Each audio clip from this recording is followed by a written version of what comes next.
I thought I'd try and see if I could catch you out there, Matt, and not put me on and just leave you there. But it didn't work, did it? You didn't even look phased, mate. Good evening. I was trying to do some behind the scenes. Is what? I was trying to do some behind the scenes. Behind the scenes stuff. Good evening, ladies and gents, and welcome back to this week's GKP Live. I am sorry that there was no live last week and that there was a cancellation, but I decided to rein back in somewhat the efforts and the lengths and the details that I am going to on YouTube. Spend a little time with my family and my loved ones, as they have been neglected somewhat throughout the last 3.5 years, with me doing quite as much as what I have been doing. So these are precious times and days and years that I will never get back. And I have 3 beautiful grandchildren that I have been missing spending time with. So there are going to be some changes, guys, of which the first one is going to be the lives are still going to go ahead, same as they always are. Perhaps maybe not as much content going out as regular as what I did last year, but there will still hopefully be a weekly. And then on top of that, there is going to be some changes to the live format. And for all those people that have been sending me messages, and there has been a few, the Thursday Night Live is going to continue. and it will continue with the people that we have on as regular guests to continue doing what we're doing. I know there have been a few people that have sent me messages asking, have you cancelled now? Are you no longer doing the Thursday Night Lives because of another similar format that's coming out or has been advertised and was demoed and tried out in a perfect opportunity last week whilst I wasn't live, which is brilliant. The more content that's out there, the more people can get to watch. And obviously, the more information that gets out there, the more people get help. So I look forward to enjoying some of that content myself. And I hope and wish its producers all the very best with whatever endeavours they entail to go into, of which one of those gentlemen has asked me this evening if we're going live. And I have sent him a link, and I wish Crafty, and I don't know if he's doing it as Crafty or whether he's doing it as Perfect Aquatics or a combination of both. All the very best with it, because at the end of the day, we're all here to try to do the same thing. Help people with fish keeping problems, have a natter, have a chat, and all the rest of it. So all the very best, mate. I hope everything goes well for you. And we'll see what happens with the near future. I can't wish anybody. Hopefully, fingers crossed, maybe one day I might get to be on there and be a guest as well, which is be cool. Be cool to be on the other side of not having to be the one always in control. Apologies to all the people that wanted to send pictures through of the fish for the first koi appreciation, but it is actually going ahead this evening. And the reason... say again? Oh, he's crashed. He's frozen. Hopefully he'll come back. It is going ahead this evening, and if anybody wants to get anything in or send anything in, there is a little bit of a section on the GKP koi community on Facebook group where you can post pictures of the fish and any questions. Usual thing, guys, if you can do us a huge favor, stick it out in capital letters, makes it stand out a little bit more, and then that way I can actually spot them when they come up in the questions, and then we can go through it and we can do everything that we need to do as normal. But that's where we're at. How's your week been up to press, Matt? Busy? Yeah, been a good week. It's been a good week, enjoyable week. Have you been getting that good weather? Yeah, we've got it now for 2 weeks. Now, even got my shorts on. Have you got your shorts on? Yeah, Susan says there, wow, Gaz, it's much lighter in your room. It is, it's unbelievable. The difference that the clocks going forward have made for, it'll probably be about 8:30 before it starts to turn dark. And the difference it's made with being able to actually, see a little bit more. Darker again in the morning, but lighter longer in the evenings again with us springing forward an extra hour. So it's made a big difference. And all. I've got, I don't know if you can see that, but I've got suntan lines down outside my face where my glasses have been, because it has been absolutely red hot down there. It's like another world. It's crazy. Can't believe how we've been like 24, 25 degrees in the ponds without any form of heating on, just being in the polytunnels. The temperatures have rocketed up. It's absolutely... Well, yeah, surprised me. I never expected it to be that warm inside a polytunnel at all. I don't know what yours is like, Matt. Hot, red hot, boiling? Hot. Crazy, mate, isn't it? Yeah, temperature, literally. I turned all the heaters off about a week ago. And what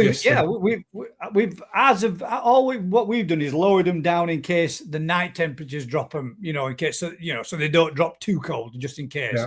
But we've been coming in and finding in the morning, it's still been like 18, 19 degrees. So it's been holding temperature for about, it's all literally holding temperatures continuous throughout in two polys and the new koi house. So it's been a bit of an experience to see if you can get burned through the suntan through the polytunnels, because definitely I've got a fair bit of brown. I've got a fair bit of sun on my arms, but t-shirt weather from about 9:30 in the morning, and it's been absolutely red hot.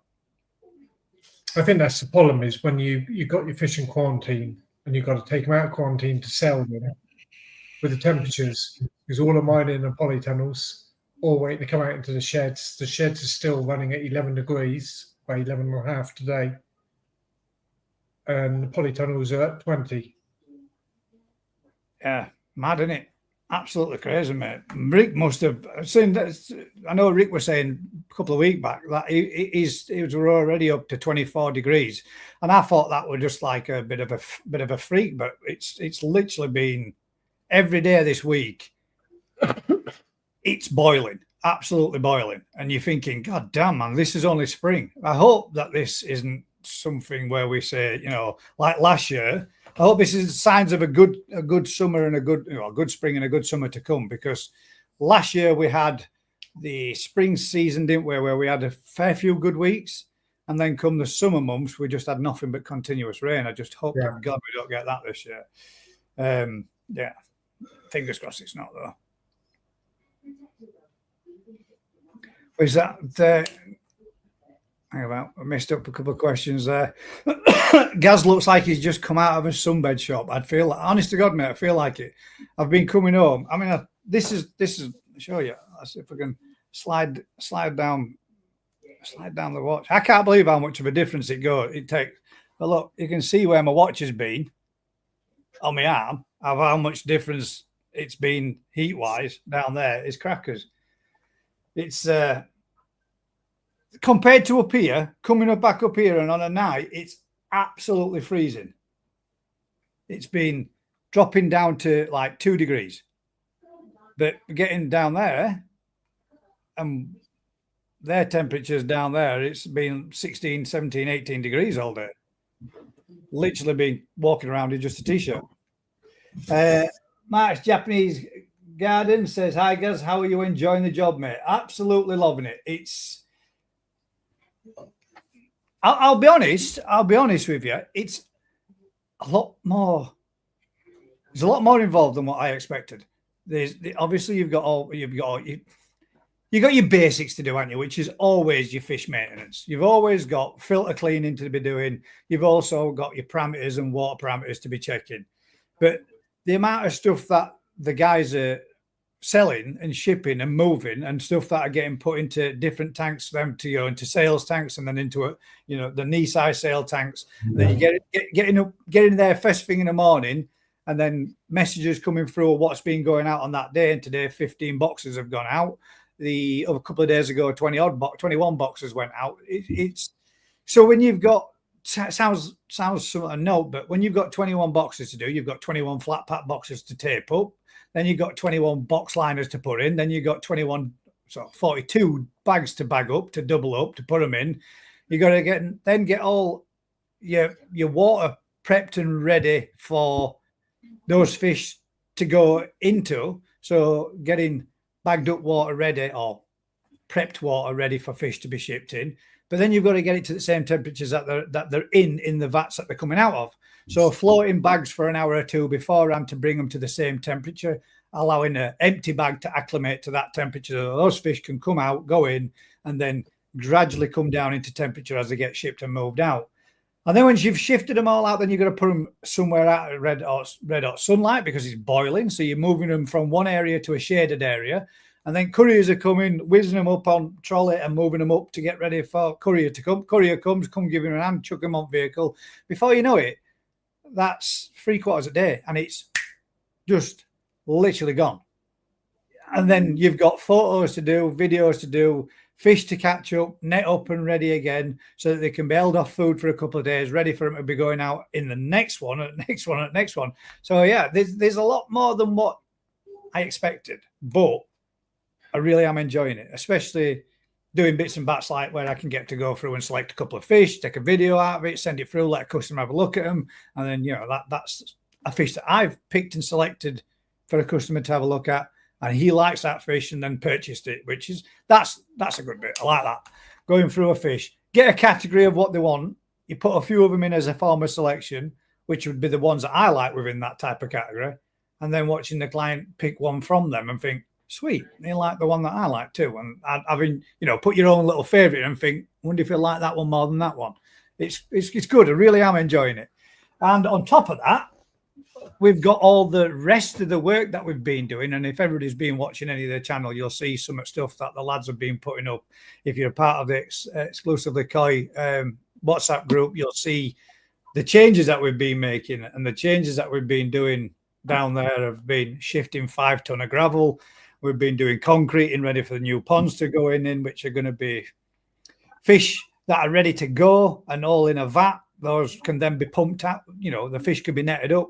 That water can be pumped out into a holding vat, and then those fish can be brought up to normal everyday temperatures, acclimating down in temperature, ready for those fish then to be shipped out and moved out for clients, for those that aren't heated, etc., and they've just got ambient temperatures. So there's lots of new things in the pipeline, but lots of stuff that's taken a lot of preparation to get done and get sorted, as well as all the normal stuff to do throughout the day.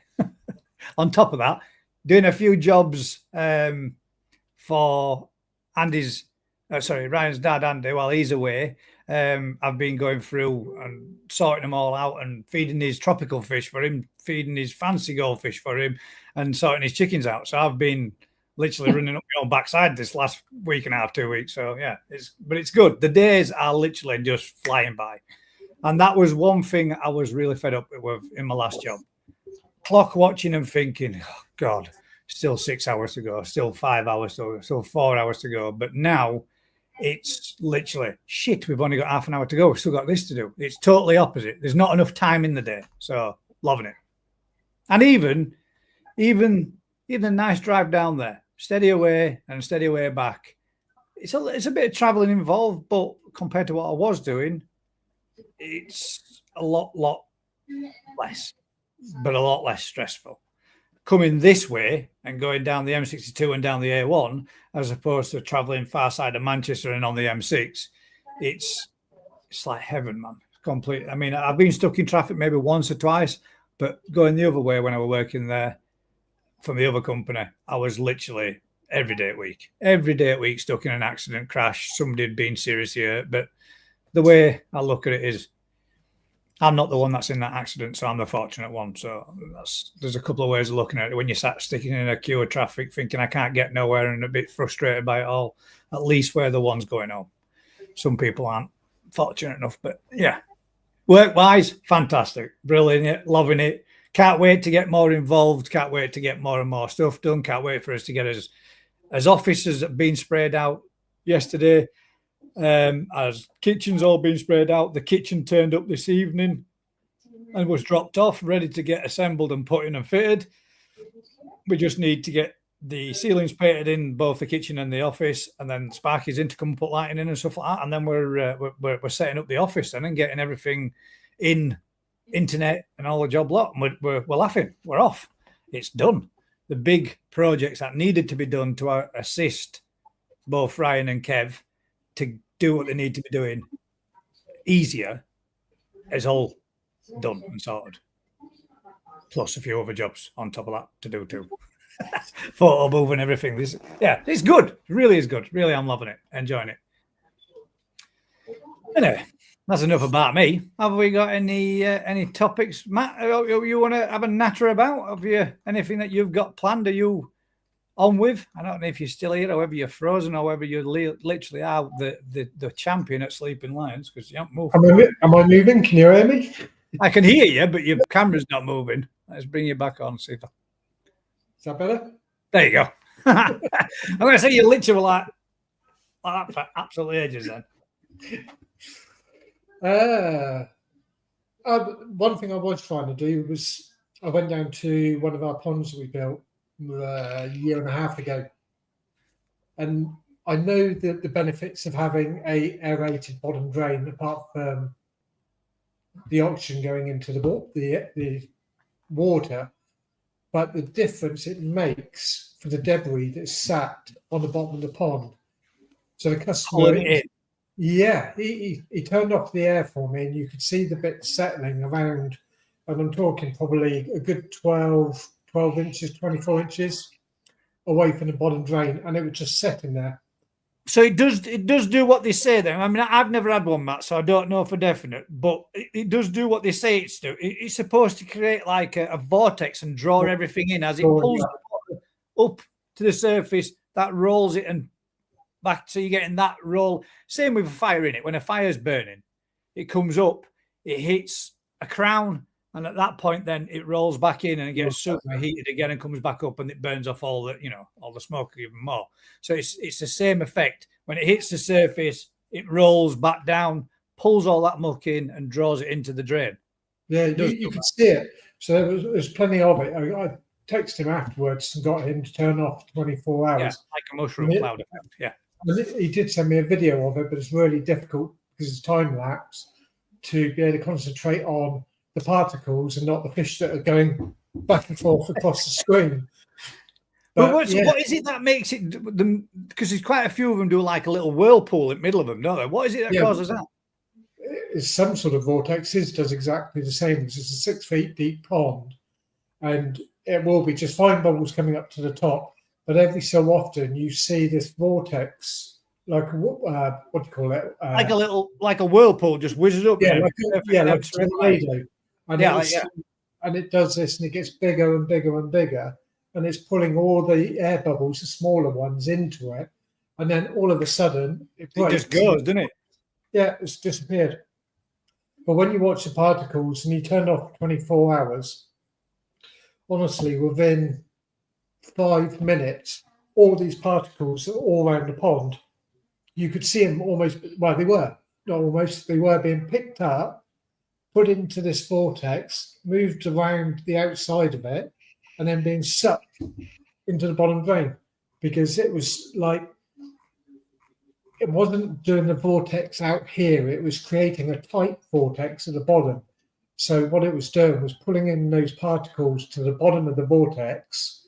And of course, to get to the bottom of the vortex, it had to go by the lid of the bottom drain. And as soon as it got there, it was literally being sucked. And it was amazing, literally 5 minutes, and his bottom that had loads of muck on the bottom was totally clear. And his pond, he's got 3 of them in there. His pond's 9 meters by 5 meters. So it's a big old pond. But literally, you could see all the bits. He turned off the air so you could see it settled.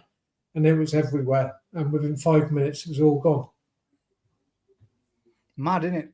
So it does work as... I mean, that's how it always been explained to me. I didn't know definite if that's what it was. But a lot of people talk about the aerated bottom drains causing disturbance where they can't physically see the fish from the top, or you can't see the fish when you've got a window because you get that disturbance in the middle. But when I've seen them in ponds, the fish seem like they enjoy passing through it and swimming through it and giving themselves a bit of a play around in it. Yeah. So I mean, good for the fish. But again, if you're leaving them off and you're getting shit and crap settling on the bottom, then that ain't going to be no good for your fish. You're out there vacuuming bottom of pond off then, aren't you, to pull it all away.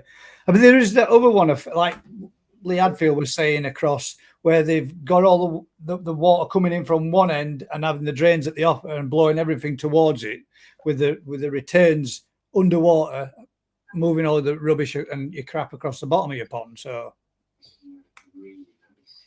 don't know which is the best. I don't have either.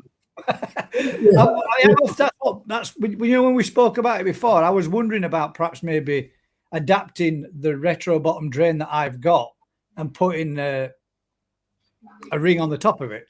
You know, like one of these ones that you can get, those circular ones that are pre-made, and attaching it to the bottom drain myself so that I get that central piece doing the same thing and seeing if it pulls a bit more of the waste in. So hopefully, fingers crossed, that it would act in the same manner. But I never liked the look of the retro bottom drain with the spiral in one round it, because there's all those little studs that it clicks into, and that just said to me that it's a bit dodgy for fish just having something to thrash off or skim off and bump into and making a mess of any, knocking scales and all that kind of stuff. So I was always a bit dubious about using one. You can guarantee if they're going to go and rub somewhere, they're going to rub themselves on the bottom drain first of all. Yeah. Is Rick's away this week and away next week, isn't he? Yeah, he's in Cambodia. Cambodia. Has he gone with wife and kids? Yeah, he's gone to the killing fields. Very nice. Well, yeah. He's living the life this year. I'd heard of it, but I never realised what it was. But it was where they had a what do they call it when two areas like the north and the south fight, and they basically killed 3 million people on this field. Shit. Yeah, it's huge. Yeah, the pictures of it is obviously it just looks like a field with a load of mounds on it. But there was 3 million people they took there and slaughtered. Hellfire. I noticed he likes the different type of holidays, doesn't he? You know what I mean? He went to Japan. Obviously, that was a traveling trip. And then he come back from Japan. Where did he go? Was it? He went to Count Dracula, wherever Count Dracula was. Oh, yeah, what's it called?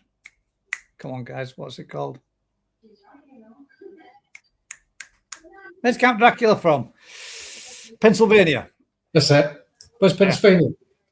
So he went to Pennsylvania and then had a winter covering holiday, and then now he's gone from there. This time he's gone to where was it again? Cambodia. Oh, why not? Tony's saying there, hang about. Claude's putting, my Chiba has one white eye. Swimming stroke eating fine. Salt bath. Anything else I could do? Question. Is it a cataract? Only noticed it this spring. Could be anything. Could have banged itself again. Oh yeah, we're going to say you can't. Their eyes tend to go a bit white and glazed over, don't they? If they've took a knock on it, but that doesn't necessarily mean that it will remain so. Oh, there we go. Transylvania. There we go from Koi Water Plants and Rants. Gwen says Transylvania as well, and Romania. Vince says. Yeah, it was. Vince was Romania. It was Romania. Yeah, there you go. Sweet. He's the oracle.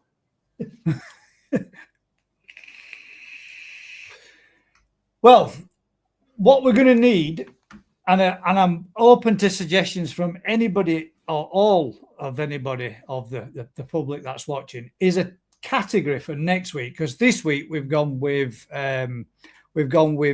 having any new fish that's been your purchase, or what you've got, what you've done, what you've sorted, what you've had, overwintered, and then gone with those for being this week's Koi Appreciation. I was actually going to try and ball up the 3 that I've got, which are down exclusively Koi, but I just didn't have time to even do anything like that. So I never even managed to even get anything videoed up. But there has been a fair few sent in. Vince has sent some in. Rick's actually sent us some in prior to him going. And we've got a fair few posts on the Facebook group. But what we're going to need is to find out what you guys would like to do for next week's Koi Appreciation. Oh, and another thing, we need to have a chat. I need to make a group. When Rick gets back from his trip, we need to get this 24. Well, I'm kind of thinking of sacking the 24 hours idea on the head, mate, and just going with a more manageable length show and just making it as a charity event, and just hopefully perhaps seeing if we could get some Koi auctions to be done. To nail everybody down for a 24 hours, although it sounded like a really good idea, in the light of trying to actually do it and get people all available on the same time for a 24-hour period is slim to none. And in reality, at 4 o'clock in the morning, is anybody going to want to watch it? Exactly. That's the other thing. But I would like to get, it's either that or all the donations that was sent in or put in, we just turn around and say, well, obviously I've got that money, I've got that funding, minus the 30% that Facebook, goddamn, YouTube took from us, and I just make that as a donation to a charity, and then we start up a little charity page. Good evening, bud. Or we start up a little charity page, because I know we've got to do one, and then we can for either Alzheimer's or dementia, whichever the two, as in there's 4 types of dementia, of which Alzheimer's is one of them. So they all are within the same category. So set up one of them, make that payment into there, and then anybody else does what we do. It's something us guys are gonna have to sit down and we're gonna have to have a natter and a chat about it and make it a little bit more structured of what we want to do. It'd be really nice, because 12 hours is still a heck of a lot as well. I mean, 12 hours. I mean, 12 hours I could do, Sarah. It's not enough. I could do a 24-hour, but getting people within everybody being able to do that is really difficult. So I don't know. I don't think it's. I don't know. It's just trying to make it a little bit more feasible. We the last time we did a charity event, we managed to raise a good amount of money, and I'm wondering about perhaps maybe doing things where we could get some donations in again, or the money that we're putting could be used to buy some small little bits and bats that we can then give out as gifts to the public for whilst watching, and then do something along the lines of charitable donations via auctionable fish. It would. The 12-hour would be easier to do, but a 3-hour would be even more easier. And I think if we've done it before, where people donated YouTubers cups and stuff like that, or all that kind of stuff, where we got some prizes and some stuff and going through it that way. But I mean, if we did, let's say for example, if Matt wanted to do 4 fish for auction, if Crafty wanted to do 4 fish for auction, if Rick wanted to do 4 fish for auction, if I could do 4 fish for auction, i.e., when I say that, I mean Ryan and myself, it might make, that's 16 fish that we could put up for an auction, and that could raise some decent money for a good charity and a good cause. And Rob, you say you need to do it. I lost my godfather last week to Alzheimer's, mate. I need to do it, mate, because not only has it been through my family on my wife's side, it's hitting my family right now, and I'm going through it, and it's goddamn hard. And that's only the early stages, and it's only things that are going to be things. It's going to change and make it even more difficult and more difficult. And I need to do something. My wife did a walk for it last year, and she didn't raise as much as what she'd like to have done. So I'd like to do something to help and raise that little bit more if we can. And at the end of the day, guys, there's 1 in 4 people are diagnosed with some form of dementia or, Alzheimer's now. That's a lot. We are all living longer than what we would and what we did years and years and years ago. But our bodies are lasting longer, but unfortunately as minds aren't. And it's a cruel way for people to go through. But all these charities out there that help and do it, all that stuff to help alongside the people that are going through it and suffering with it. And that's where I'd like to help if possible. If we can raise a bit of a funding to do that to help them, it doesn't really matter what the format is. It's the amount we raise. It's what it's all about. So one way or the other, we will get something sorted out, and we can sit down and we can go through it and we can talk amongst ourselves.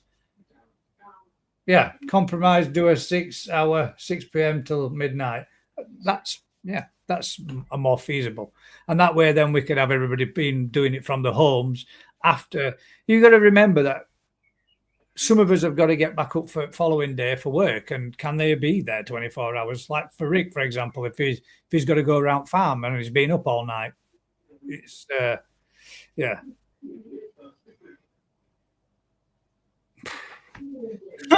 it's not going to be an easy one, but I'm open to any form of suggestions or to anything that we can make it a bit more simplified. It's a devastating disease, heartbreaking for everybody involved. It really is, mate. It really is. And for me, when it's the early stages now, and it's tearing me apart. Just trying to talk with them, it's difficult. I'm with my sisters there, talking to my sisters over day, and it was like, man, we only spoke about this 2 days ago, and I only spoke with them yesterday, and then my youngest sister turned around and said, I only told them about 4 hours ago. And you think, shit, man, I hadn't realised it was quite that bad. But then again, at the same time, it's not in the grand scheme of things yet. But one of them things needs to be done, needs to be sorted, and for a good cause. And if we can get something nailed on, jobs are good. Till such time, watch this space, guys. I don't want to do it half-assed. I don't want to go, yeah, we're going to do a 24-hour live, and then me be only daft bugger sat there with 3 people in background saying this is brilliant, because it's not going to be. We're just me being sat talking away to 4 people. So let's see. Watch this space. We shall make a little chat group where we can have a natter and a talk, and we can sort it. Is Matt playing really good at? There we go. When you freeze next time, I'm going to just drop you down and bring you back on, mate, because you're sat there. You are moving, but you. I think I'm concentrating and listening. So yeah. I'm like watching you, not moving. I'll just keep doing. So you really are that good at sleeping lines, then? I bet you were a right bastard to play that competition at one of the parties as a kid. Question from Sarah says, has anybody else had their koi dig up their pond plants? Yeah, that's common. Yeah, Sarah. For years, I turned around and said, my koi ain't bothered with my plants, with my lilies. They hadn't touched them. They hadn't done anything with them at all. But yet, for some reason, they've decided to smash the crap out of them. That they've been coming up and out of the pots. I've seen little pieces of the new shoots just floating on surfaces. So yeah, mine have definitely gone through the pots. And I'm actually thinking about this year, just saying sack it off and not even bother with them, because just a pain in the ass. We'll have the old die back at the end of it. It is what it is. What do you reckon to a question that were asked earlier there, Crafty, where somebody turned around and said that they've got his achiever has one white eye, swimming and eating fine, salt bath, anything else I could do. Is it a cataract? Only noticed it this spring. Is it a complete glazed over white eye, or does it look like it might have been a damaged eye? It's one of those, mate. You need to see it, really, don't you? To give a diagnosis. Feel free to post it if you're a member of the Facebook group, mate, and I'll bring it up. But it would appear that we haven't really been able to see it. It's a bit of a difficult one.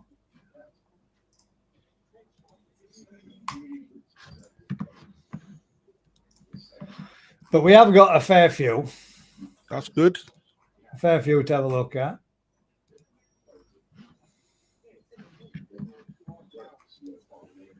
No, there's not tons, but we've got a fair few to be looking at through. But yeah, as I said, we will be making the GKP Thursday Night Lives a little bit on the shorter side. I'm hoping to perhaps maybe be done on an evening from 10 o'clock moving forward. And that reason then is I still got a chance to go sit down. This evening I've literally walked in through the door. I've thrown my tea straight down my neck, run upstairs, got changed, and sat straight down in front of the PC. Got the live done and sorted, and I've not even had a chance to speak with my family when I've come in. And I don't want to be not being able to sit down and relax and have a natter and a chat before we go to bed, and just running straight to bed and then straight to work and gone for 24 hours before I even get back to be able to talk to anybody. So it's to just find a bit of an equal balance. Although I really am appreciative of everybody joining me, I am more appreciative than what you all know. And me getting into the line of working with Koi now, I've got Thursday Night Lives, a YouTube channel, and working with it. I need to find a balance between the three where I can still get to enjoy my home life and family life and my grandkids more than anything. So, yeah, little few changes to come, but all positive, not negative. A 6 hour from 6 p.m. to 6 hour from 6 p.m. to midnight would be a good idea. Now then, Can we make that bigger? Is that the particular one? No, this is what I've just found, dude. Right, so this is if that you want about what I've just put on the message, Gaz. Yeah. So it's That would, to me, looking at that crafty, that almost looks like you can see a point of where it's impacted. yeah, there's something called cloudy eye disease. Oh, right. Yeah, tropical fish get it, don't they? If it's looking like that, then Alfrex will sort that out. Alprex. Yeah, and it's really easy to cure as well. If it is that, so it'll knock it right back, make no problem. But cloudy eye disease, it don't necessarily infect both eyes. You can do one eye or the other. So if the koi that on that achiever is looking like one white eye, what I would look at is this first and foremost, but I'd also have a look at a white spot to make sure that there's not a white spot infestation starting to come as well, because it'll infect one fish first. And white spot 2 can create that sort of effect over eyes. So for me, I don't think it's that much to worry about, because cloudy eye, I've had it in my pond before, dead easy to fix. Dead easy to fix. Well, at least that gives him an option, mate. If it is an actual thing where it could be an infection or an illness, so to speak, as opposed to a cataract. I mean 9 times out of 10, if you're getting cataracts, it's normally both eyes, isn't it? It ain't normally just the one. You don't normally get cataracts. Is normally a thing that comes in pairs, because your eyes, it's an aging process, and the lens that's deteriorating, which causes it to glaze over. And they're both the same age, and normally it starts to happen on both eyes. If you've got one individual eye that's got, I've seen it before where I'm pretty sure Daz had a fish where it looked like that particular fish had damaged its eye at one point or at one time. And it was a fish that we all called Randy. And it were a case of that particular one fish. There we go. We'll bring that one up as well. That particular one fish had actually damaged its eye, so we're completely blind. So it never actually, and then we only found that out when it came to the spawning point of it, where it was trying to chase the females, and when the females went in a different direction, it was good going in right turning circles. As soon as the fish turned left, that was it. The male lost the fish and couldn't be able to keep up with them. And it was then after that we found out that its eye was actually blind in the eye, and the coloration of the bene that was at the side of its eye had gone over the top of its eye completely, and it had completely engulfed it with like a red pigmentation to it. You know, the eye looks to be covered with white slime almost. Not much black pupil showing. Have you thought about trying to sedate it and gently seeing if you could get a little cotton bud and remove it if it looks like there's something over it? If you believe it's something on rather than... Could it be an unfortunate position of carp pox? Yeah. I've seen it in loads of places, you know, on the side of the mouth. So suppose it could be, couldn't it? Heat, a little bit of heat with it. Without having an understanding of the pond setup, when I say the pond setup, I'm on about... I say pond setup won't make an ounce of difference, would it? No, but what I'm on about is like how much stock he's got, whether he's noticed there's been any flashing, because it could be anything. Yeah, if it's skimmed off something, and knocked its eye, or a picture would really help, because it gives us a little bit more of an idea, because you can have things like that just coming from a bad pH, for example. That can affect the eyes. You know, if it's just one fish, the chances are it's not. But, you know, it's one of them, it's really difficult to come back with a diagnosis or a treatment without actually looking at what it is that you're looking at.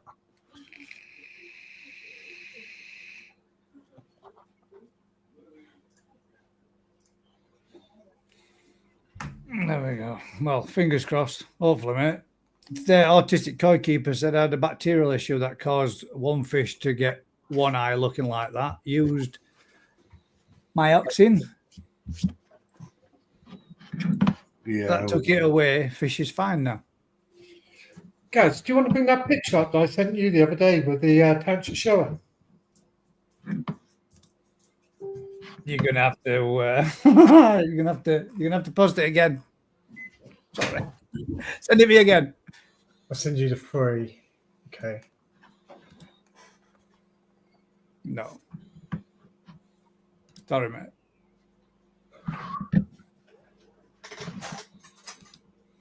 Of course, you delete your messages, don't you?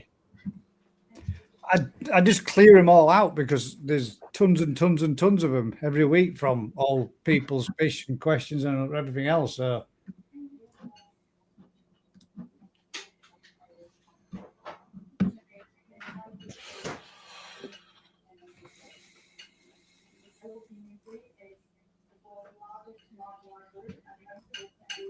got a fair few people have been. Now then, look at that one. Trying to find the actual. Where they gone? Yeah, and I'll send you the other 2. Oh, look at that. No, I'll send you the other 2. I don't think you've seen it, Crafty. Oh. You have sent me a couple on this fish. Is it the damage? Oh, is this the one where you had the mark on it and then it come good? Yeah. Ah, man, where are they gone?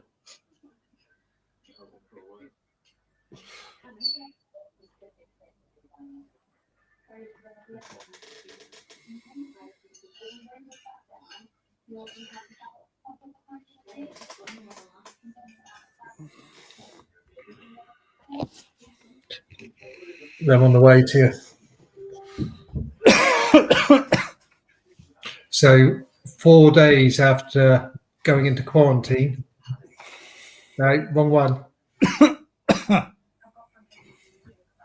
Is that the one you sent? That's it. Come on, Mr. Technology. There's You only 2 he's received. Look, come I've on. only got Don't that forget to one. put it as HD as well, Matt. We've talked about this. I haven't. no.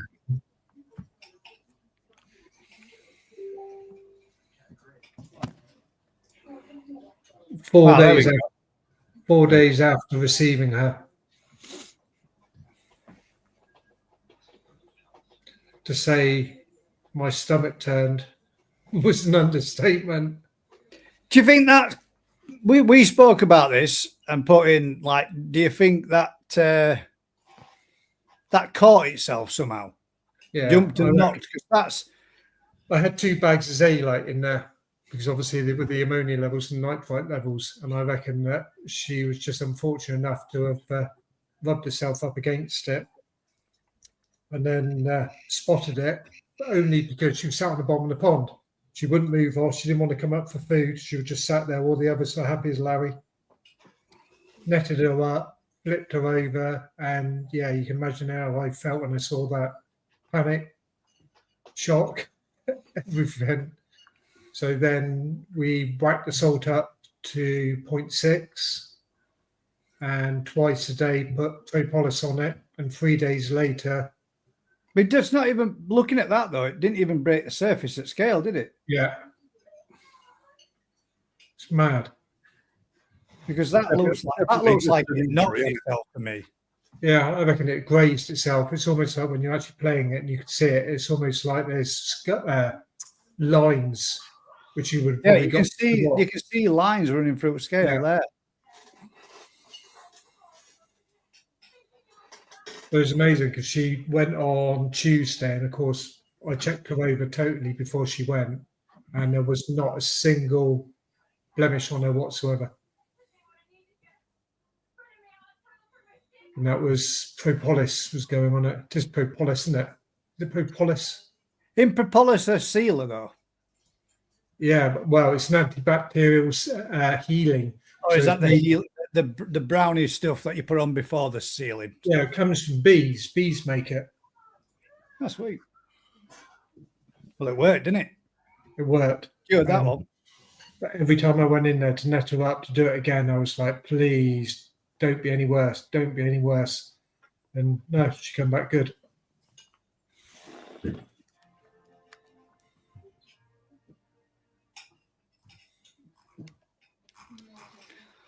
All right then.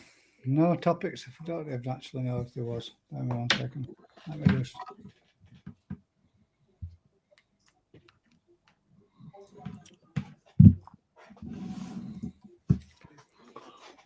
All comments. How's work, Gus? Busy, mate. Busy and mad and full on. That's what I thought. He said, could it be that? Could it be where it's been netted? Could you caught underneath that, dragging something in or pulling a fish in? No, because she would have wired unless she'd. No, she couldn't have done. He was obviously putting her into the pond. She's coming straight from the bag. She hasn't touched a net. And then, like say, 4 days later. But yeah, what I see Suzanne's comment about the ulcers, that would have been absolutely devastating to me because that would have been that fish gone, which was a lot of money. And then the risk with all the other fish in that tank wouldn't have been sold or wouldn't have been able to sell because she didn't know how bad the bacterial infection was. Everybody's posting. Snap and share your comments with a photo of your new koi or pond upgrades. And then people have posted some of the fish in there. Instead of the bit where it says, looking forward to seeing you all this Thursday night, guys. If you could do us a huge favour, got any pictures that you'd like to share for the koi appreciation, post them underneath here. So we've got them a few mixed up. We've got one guy, Nick that's actually making himself a new pond, which is pretty cool. And then we've got Tony that's shared it there and shared it through to me on a different one as well. Sarah's new fish, Anthony Morris's new Garomo, and Mark McGee's new Shuru Suri. So we've got a few more than what I expected in a different section too. And then we've got the others that have been shared in the good evening all, and there's 20 odd comments in there. We'll just check and make sure that none of those are questions as well as. Oh, Sarah's put it in there too. That's nice. Not done.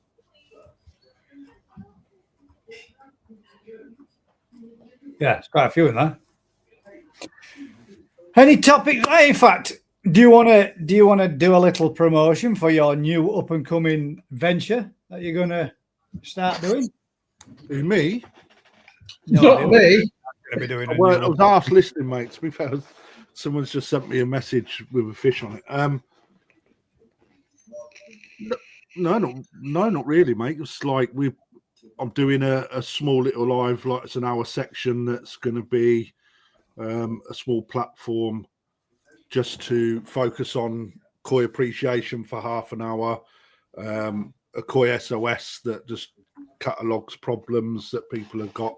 So it just gives me a little bit of the channel, a little bit of. Are you doing it? That's what I was saying earlier. Are you doing it as you? Are you doing it as crafty koi? Yeah, it's koi, but on your lives, Gaz, we talk about so much. There isn't a catalog. There isn't like when you go into a bookshop and be able to run your finger down and go, "Oh, flukes," and pull that out. So what I want to try and do is just do small little segments that then says flukes and treatment and Shiro at Sori appreciation, or Costia, like, so we can see things like that. And then I've been speaking to some of the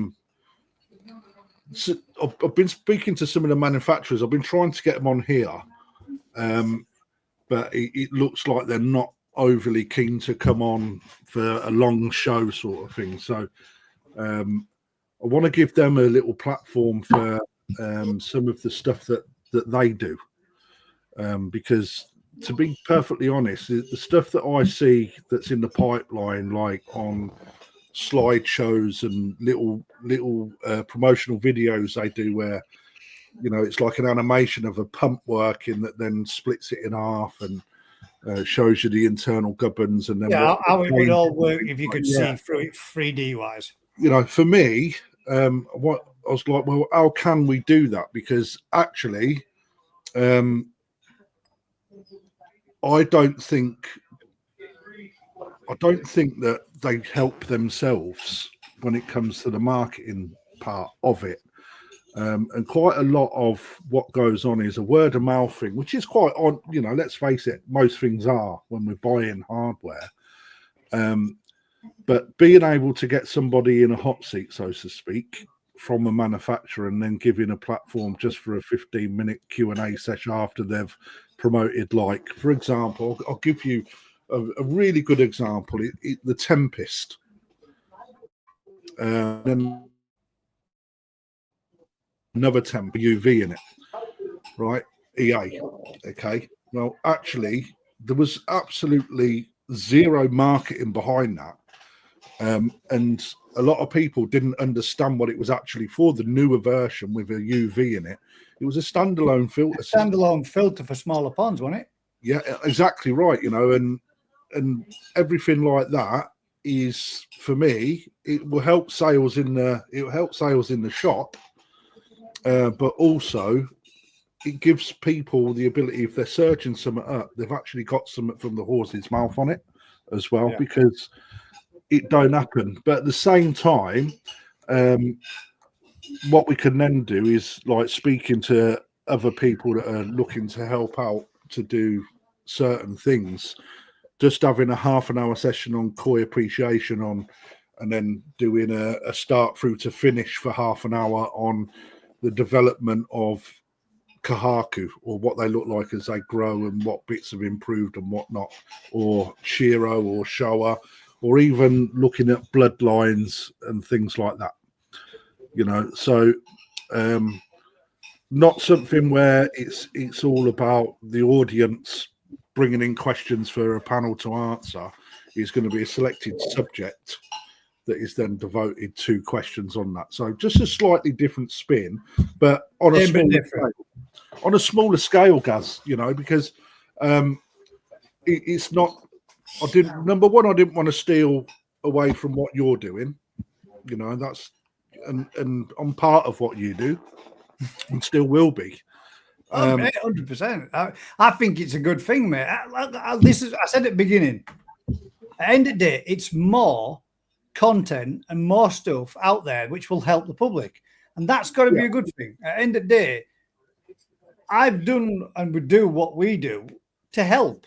And all right, a lot of the information doesn't come from me, because I am still, and I will hold my hands up, I am still very much in the early stages of learning as much as I possibly can, and I hope to be one of the biggest sponges I possibly can be to learn more and more and more, day in, day out, week in, week out, year in, year out, while I actually get my feet under the table in the industry.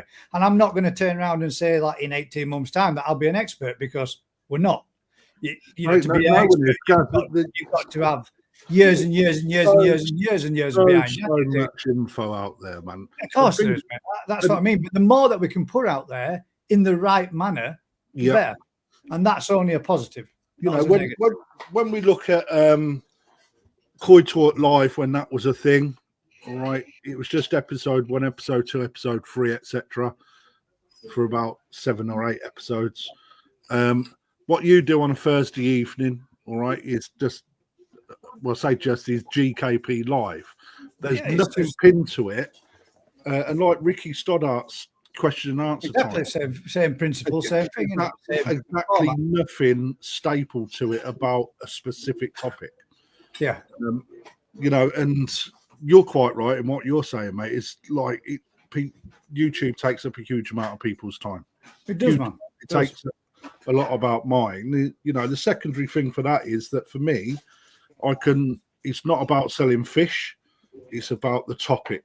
But with the dry goods and things like that, can definitely link what we're talking about through the store to improve sales. But I'll continue doing what I do, but just on a little sideline project for me, mate. If I'm perfectly honest. It's something else for you to bring out to your channel as well, though, mate. Isn't it, at the end of the day? Yeah, it's a constant where you can put content out and in a format that you want to drive down. So exactly that. The ownership of it was important to me as well. Yeah, 100%. I think it could only be a good thing, mate. The more the better. For me, mate, I come on here, but it's very much GKP. It's not crafty and how crafty wants to do it. It's how you want it, and rightly so. It's your show, you know. But for me, I want to put my touch on it, my spin, and you know, it's something else for all the koi nerds out there. All those people addicted to watching koi YouTube channels. Gives them something to look at, doesn't it? It's something else for people to watch, mate, isn't it? It's more content, and that's what it's about. End of the day, it's about the content, about getting it out there and getting out problems ironed out and helped out for people that may have them. Or, like you said, if you wanted to pick a kahaku, knowing and the understanding of how one of those fish developed from one through to another age to another, you know, to year after year after year, it's a good way of being able to watch that, gain that knowledge, gain that information. A bit like what we did when we did the, you know, having a look at the Yamabukis and then the Sankis and then the Kakus and doing that kind of stuff. Yeah, so that you've got an idea of what you're looking at to do. You know, for example, like on the other Thursday night, we brought up Yamaguchi's parent fish from Sakai.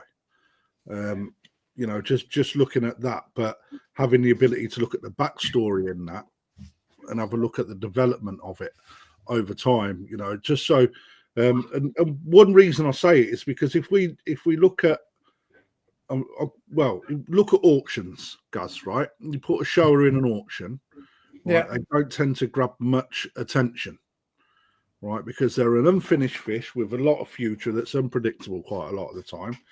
And a lot of people don't understand how to see that fish is through to its potential or what it could do or what it could become. Yeah, but then you put a tutorial on that, you know, doesn't really have much change because that fish looks so amazing, young. Well, you know, people, you know, get a lot more traction behind it because it's an unusual. But when you look at certain varieties that, you know, even Sankey are the same. Just because Benny in different forms, and in fact it's the same on the Benny in Kahaku, depending on bloodlines and who they come from. All right, it has a different life structure to it. So, you know, I was watching Ricky Stoddart the other day, and he mentioned there's a lot of stuff about. I'll put the record straight with him, right? You know, not this is my take on it because I'm a hobbyist as well as someone that works inside a fish dealership, right? I'm not an owner. I work in a koi department selling fish. So for me, parent sets, they're not important, right? But the further down you get into your koi keeping hobby, right, it becomes something else that another feather in the cap about the fish that you're actually buying, right? Because if you can then research against a parent that is potentially well known, you can then start to see what you're part of if you're that way inclined. It's like having certificates, right? Do you really need them? Absolutely not. But actually, further down the line, you can look back over your fish and see the development in them fish without a start or your own pictures. You don't get to see. You've got that first certificate that shows you what it was like when you first purchased it and how it's changed throughout the seasons, years that you've had it and it's progressed. Yeah. And also on that certificate, it says both parent stock, doesn't it? Mm-hmm. Yeah. If you look at Yoshino fish, you've got Yoshino fish exclusively. I've got Yoshino. Did you get Yoshino fish, Matt, as well? Yeah. Right. 3 dealerships with Yoshino fish. Right. Well, actually, I asked her about the parent sets because I wanted to know what he's spawning from. Right. Yeah. Ricky Stoddart makes a statement with regards to they may be Dainichi parents, but actually, are they spawn from 60 cm things and are they going to fall to bits? It matters not. It matters not. Actually, when I went into Yoshino, the first thing I'd done was ask about the parents, and I was shown the parents, right? And that way I know they're not 60 cm Dainichi fish that anyone's just bought.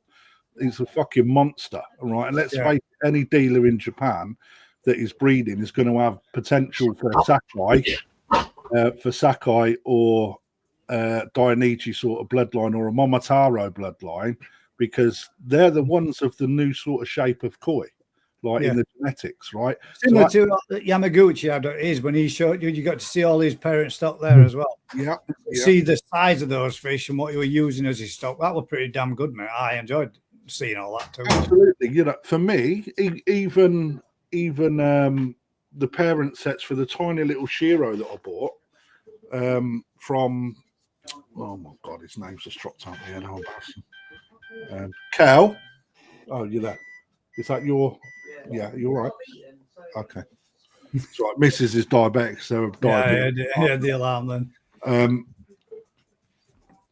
Yeah, from Kobayashi, the little Shiro I bought, right? It's like and Ricky's quite right. You want to, you know, as a dealer, I want to know what his program is, how long he's been doing it, you know, and that if it's in the first time that he's used it, that parent on a match, is it something he's been successful with, something that he's not. Even same down like N&D being into the fourth generation and stuff like that. Yeah, the fourth spawning. You know, it's for me. Yeah, I want to know. Right? Is it important? It's really not important, right? Unless I'm going out there buying fish that from a parent set of something that's 60 cm, saying this is going to be a monster. Right, but actually, that's just bollocks, isn't it? Well, I mean, the only really the fish can only reach those type of. It was quite funny you should say this, because I walked through and had a look at some of Rick's stock over there. Well, I went in to just have a quick chat with him, just to ask him a question, but he was busy on phone, and I was looking at him thinking, God damn, and he was saying, like, you know, most of those in there guys have, you know, come from this size, and these were all this size, and they were hench, mate. They've got bodies and half of them. And I said, it's cool to be able to see someone growing them on to that size. Yeah. The same as what you saw the body size potential of the fish in the shows at Japan. Because that's one of the hardest things to do, in it, to get that mass on them, to make them look like they are over there. And it was pretty good. For on top of that, mate, if someone like me can, like, say, right, I'm bringing parent sets in, right? If it's possible to know, because you don't always know, all right, what the parents are, especially when you're getting things from like Otsuka, where there's such a huge mix of fish, right? It's potentially impossible to tell you what the parents are, but you know that is a very well established breeder that produces some real bangers. But if you go to someone like Yoshino or Sakamaki, for example, all right, and when you get the fish in, if you can educate people, for me, right, I've never been a big shower fan, right? For me, I'm a Sankey person. I think they're more elegant looking than shower, right? But when I went to Yoshino, I could just see the Dainichi Sumi in that fish. And that's the first time that something like that with Sumi and shower clicked. And it just found a new love for me, because there's also a new interest. The fact that the parent set that he uses and how that Sumi develops is completely different to what Yamaguchi's fish do, right? But when you actually look at what that fish is spawned with, and you can see that some of the show are actually have got a Sankey gene in them. Yeah, well, isn't that how I don't know if it is. But isn't that how the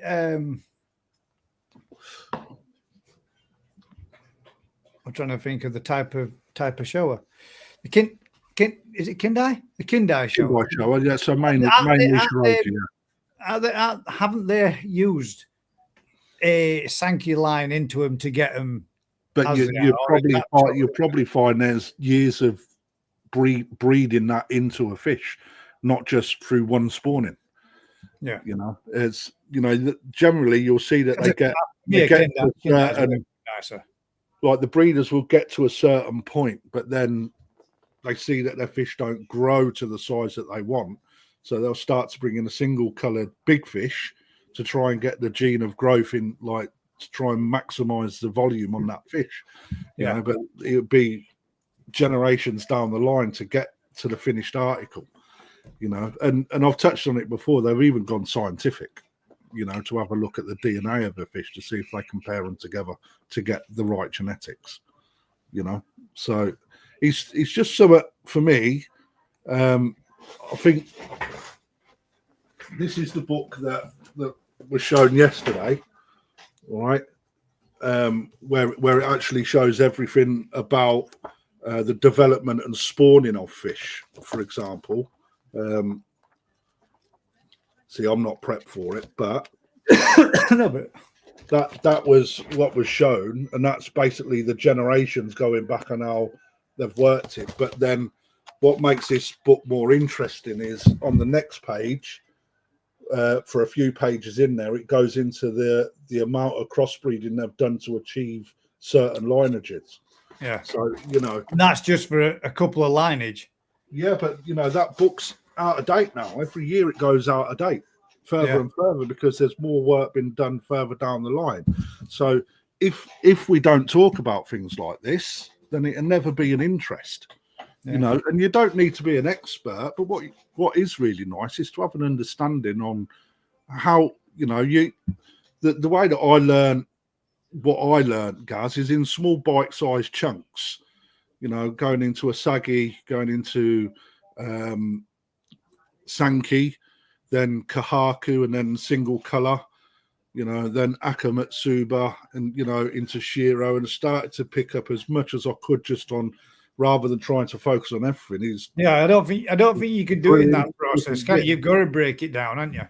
Yeah, you know, and then I got to a point where actually there's quite a lot of the same thing happening in different varieties of fish, but it gets so deep that actually Shiro Atsuri, for example, some of the offspring of certain parents there have even got their own set of things to look out on, and where other parents that are coming and dominated over that because there was just one thing that's different. You know, it's how far do you need to go? I agree, you don't need to go that far down, but for me, if I'm involved in something, I want to get as deep into it as I can and expand my knowledge base as much as I can, because I will then share as much as I can. You know, there's a lot of people out there that do all of this, but they don't put themselves on a public facing platform. You know, share as much as I can get it wrong. I'm only human, all right, but at least I'm trying to educate, like you are, like Matt does, like Rick does, like Ricky Stoddart does. You know, I'm taking nothing away from anyone. I'm not saying anyone's right or wrong here when I say this. So it to me, it can only be a positive, mate. 100%. Absolutely. With Tate Nietzsche with the yellow monkey, now he's bringing out the brown monkey and the orange monkey. Yellow monkey, brown monkey, white monkey, and orange monkey. Are they actually from a particular brood stock, or they throwbacks from one brood that are like I did? I bought two on the very first year they came out. I bought two, a male and a female, and if Ricky was there, he'd be laughing because one of them within 6 months in the same environment, they're both together. One of them has turned into a Jinrin chocolate shag. But I've heard it go the other way too, as in a Ginrin shag changing into a yellow monkey. But are they coming from the same brood stock? Or this for me, mate. For me, the yellow monkeys that I bought a season or so ago, versus the stuff that's coming out now, I really think that there's been a change in parent set somewhere, because I don't see the same quality. You know, not putting them down, because let's face it, Dainichi is putting stuff out there. I don't see the same quality in the newer stuff coming through versus the first stuff. But then there was a gap in year where it didn't really work. Didn't they have a fail? Didn't they have a fail spawning that didn't really? Yeah, like literally all Tozai was no good from what I'm told. I don't know how true that is, but it is literally you are also comparing. Let's be honest. 16 cm fish to 30 plus cm fish. No, because the They've still tozai, when they fish have first still come got those over, developments to becoming what they are. the tozai that come over, the first spawning that was released to public that come over to the UK. They're all smaller stuff, are they?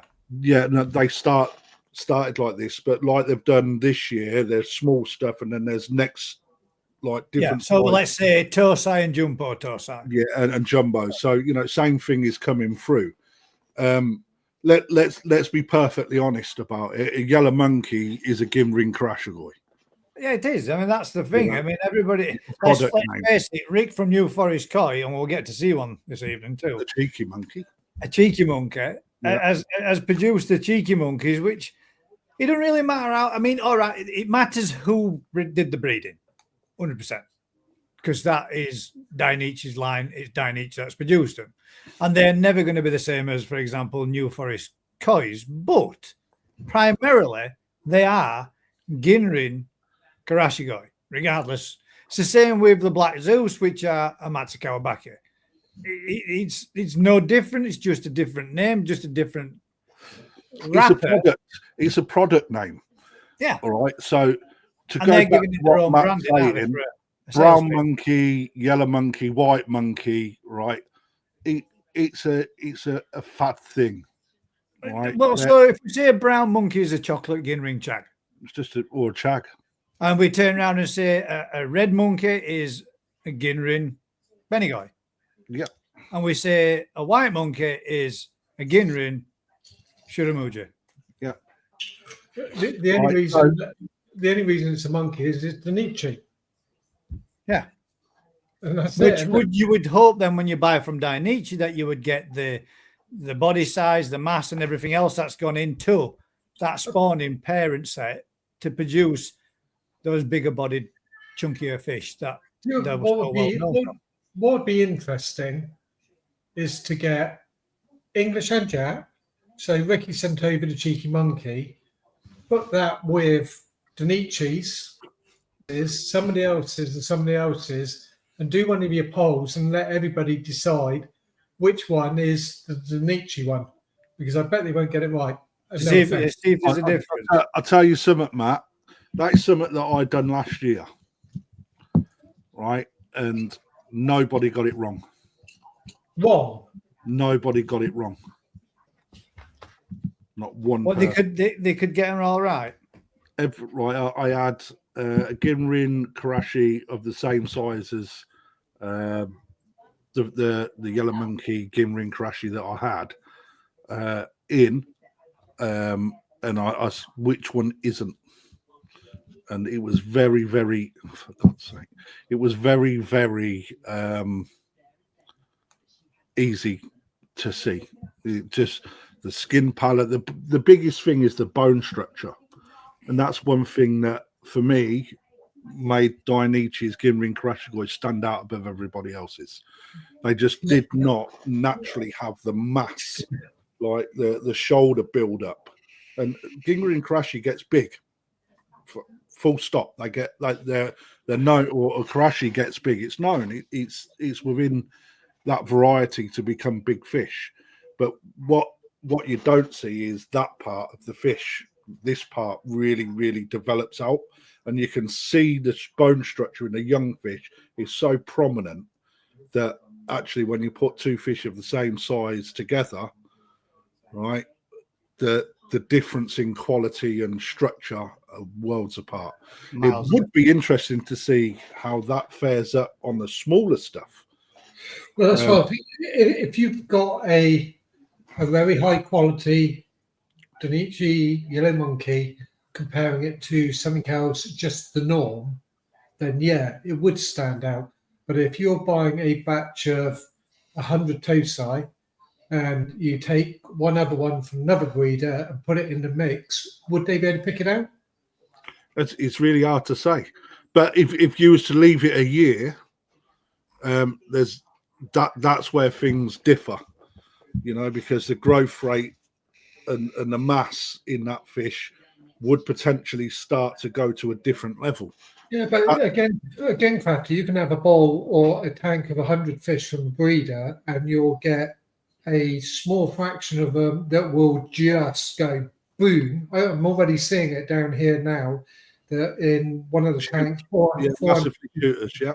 Yeah, he's almost doubled the size of everybody else in the whole of the tank. And then you've got the other ones that look like they've stayed exactly the same. And then you've got the other ones in the middle that have just as they would normally progress on through.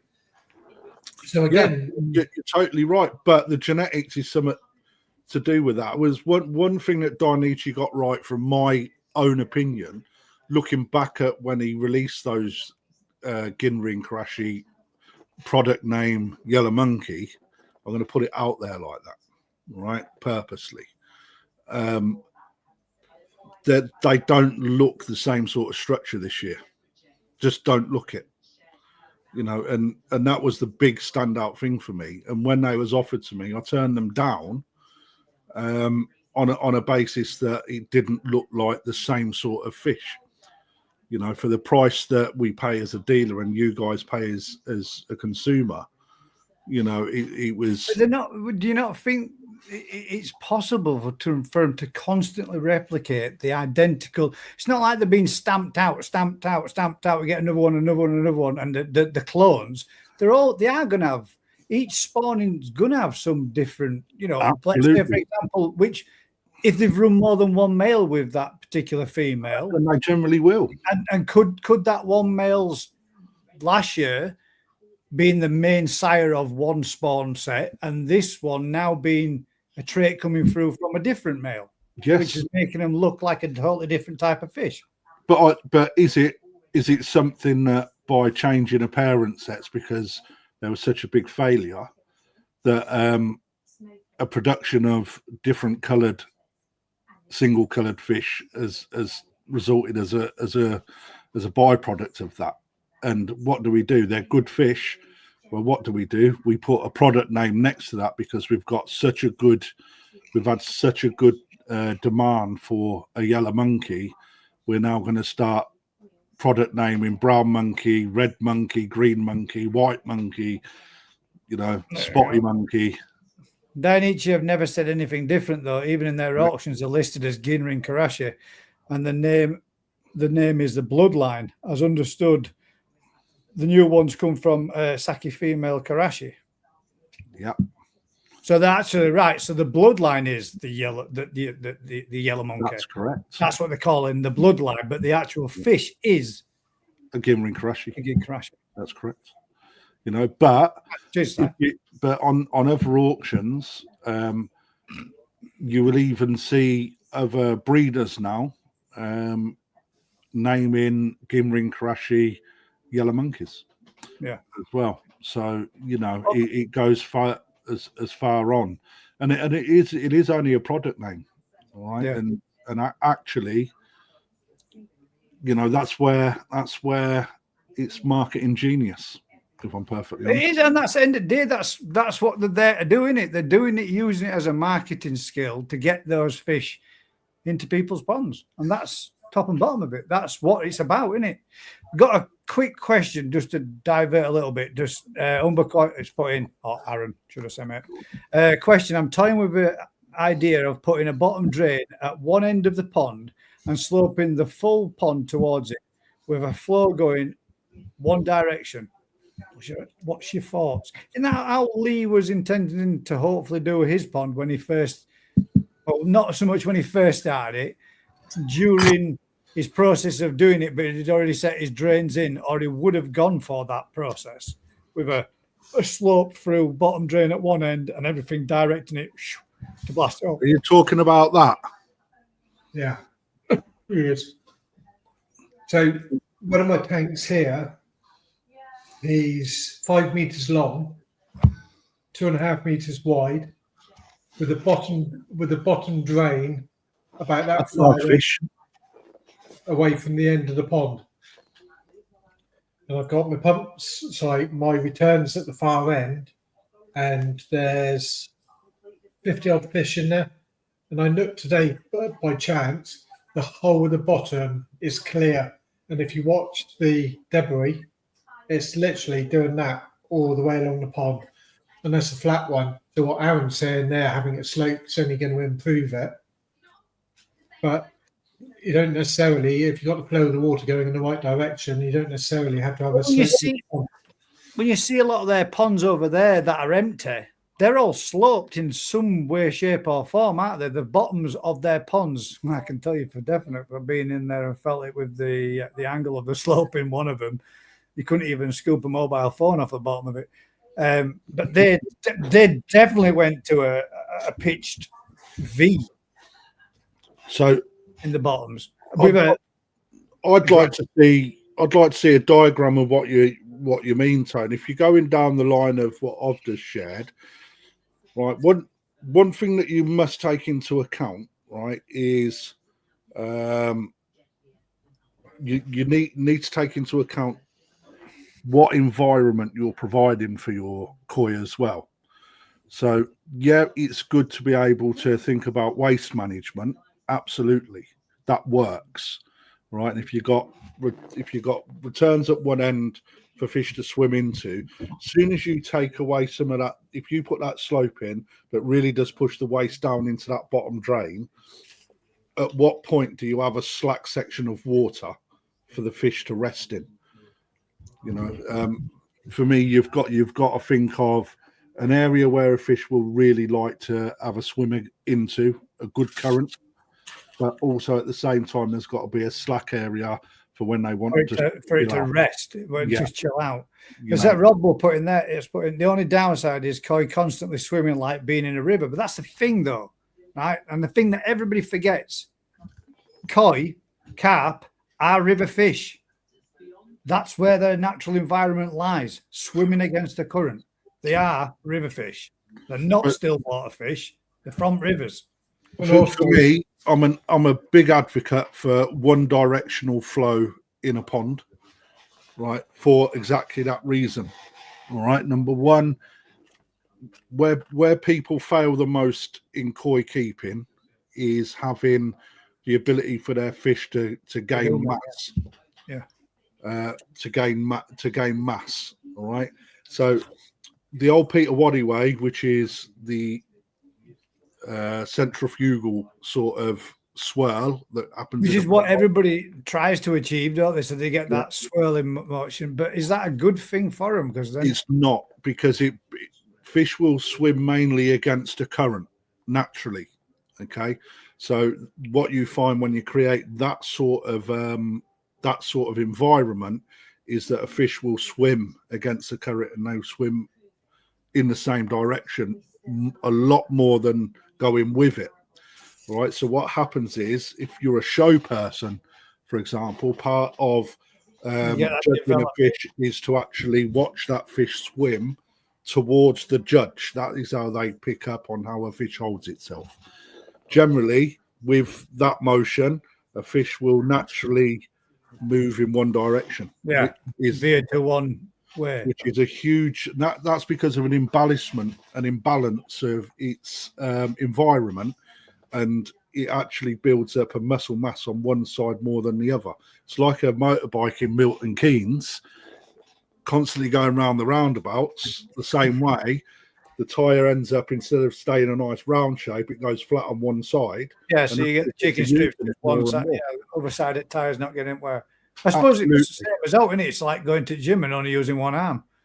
But if you're providing a box, as long as you've got the ability to move that debris through the actual water and down your bottom drain, a fish being able to swim into a current will constant, just in a straight line, it will provide that better mass. But also, let's face it, that not even an Olympic athlete can run on a treadmill forever. They have to step up. They need like Rob put there. They need somewhere, don't they? Like as I mean, fish are river, so the carp are a river fish, but like Rob put there, but rivers have slacks, so they have an area where they can whip off. There's less current, and they can just chill out and relax in there, and then come back out. So I guess really the best place to have it is directional flow, but with an area like you said, so that they can get down and just relax for a little bit. But you look at all those fish that are in Japan in the little side rivers and such. I mean, they're just hammering against that 24/7, aren't they? All day long. There's some pretty big damn fish in there. If we use my screen as a side dissection of a pond, okay, my returns come this side. Would you sit here and mid range as well. Down this section, and leaving that side as a bit of slack water. It's a little bit of slack because I've got water. It's dead weird because it's opposite. Because we've got water coming this way, the current here is stronger than what it is here as well. All right, but that water will then travel this way, comes round the bottom, and then down into here, where this part it falls and just naturally pulls into that. You just get that gentle. There'll just be a little gentle movement of water there, but that's somewhere they could just sit with a gentle, just quick alteration of the pecs, gentle movement, manipulation of the tail to stay in the same position. The important thing to get the mass into a fish is having enough flow rate for that fish to swim into that current. That's how people get the mass into their fish. That gives you them like we just joined the sign language channel. Well, I am working on that as well, Matt. And we're all dead frozen. Except me. Are you still there? Yeah, sorry, I was just. You was playing freeze. I just had these. Oh, shit.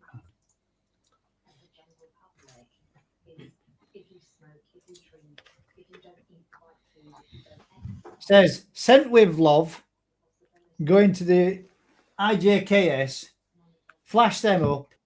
I grow koi in a 15,000-gallon pond with 2 showers filters working against each other, and the koi grow really well. So flows coming from this side. I know who that is. And koi and flow coming from this side. So these sent with love. These are mine apparently. They're sent with love. The pictures, that is. Let's bring them. God damn.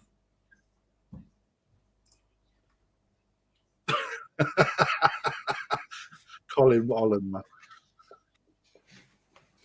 He is the cheapest sleeping line. I'll have to pop him up and drop him off again. So those look at the shape of that fish immediately. Perfectly shaped. Massive head. Huge head. Yeah. A fifth of its body. Oh, wrong one. Sorry. That's the Dainichi truck. And you've got that one. The orange monkey. So grown looking. It's a Ginrin Benagoi. A Ginrin Karashi. The bloody nice, whichever they are. Right, so if you flip between them two, that's right. The photos are you can see there's a difference head shape. They're almost identical, aren't they? The head shape's different. Yeah, that one's just a bit more pouty, a little bit, a little slimmer. All right, but they're the small margins. But look at the shovel on it is massive. But that is just yellow monkey, man, all over. Great shape. Both got really good body shapes. Really good body shapes. And Marriott's bought a that says here.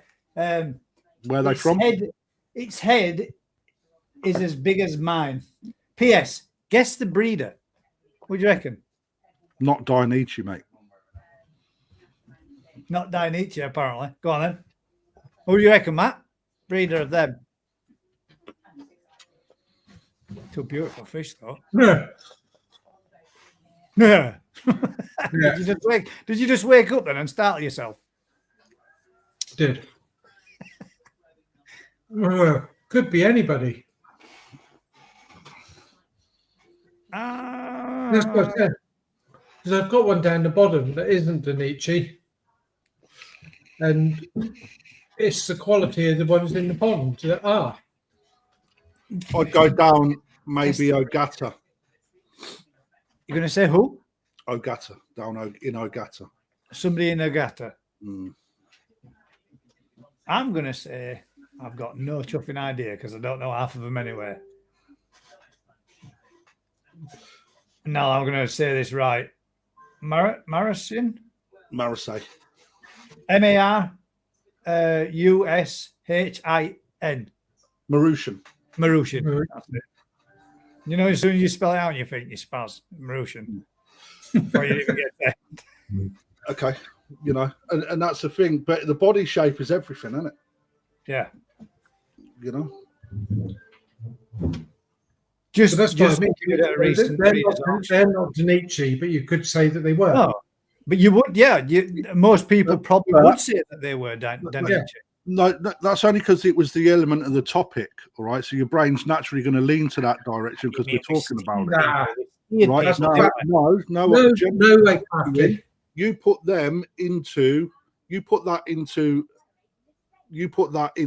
a Dainichi pool, knowing which one's a Dainichi, and you've got a comparison. All right, it's where it goes a little bit further. For me, my comparison this year, the Tozai I've seen this year in comparison to the last lot, they didn't have the same qualities, and that's just, the body shape for me wasn't as good, right, straight away. But if you get people that start, then it ups the game. It's like anything, isn't it?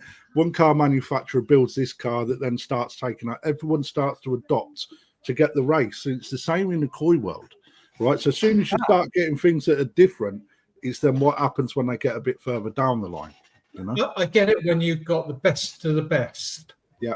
But not when you got the average. There was no way. And if you want to challenge me, I'll put together a load of photos and see if you can choose a Danichi one, because you can't. There's no way. I'll do it one day. I will do it because I'll get some Ginrin Karashi that from another breeder, right? And we'll look and we'll do it one day. You know, 100% with you, Crafty. If you got the best of the best of Danichi, and then you've got then the average of somebody else, you would 100%. Yeah, you would. I think it's harder now than what it was. Gonna go now and go throw another one in it. Yeah, they are Dainichi. Okay, there you go. Just raised it to what it can? Marushin's farm. Yeah. Marushin. When I was down at Marushin, Dainichi are very good friends.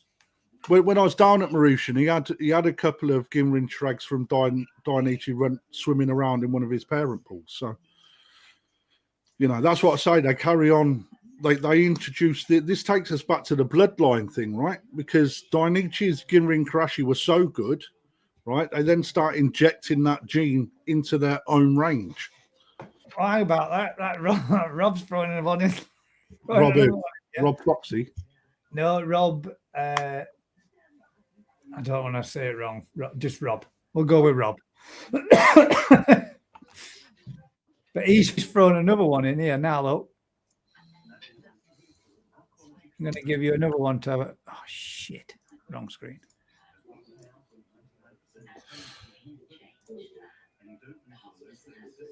Who's that? Or what's that, do you reckon? NFK. NFK. Do for his guy. You got me, Neil, then. You nearly got me then, Matt. I've seen though producing fish like that. Oh yeah, 100%, mate. We'll get to see one later on that is produced. That looks very, very similar to that. Grown from no more than 7 cm. It's not a golden corn. No, it's definitely a Ginrin Karashi guy. It's not a golden corn. But who do you think? Who do you think the breeder of that one is? And I will tell you, not Dainichi. Ikarashi. Saito. So, yeah. But look at the shape of the head.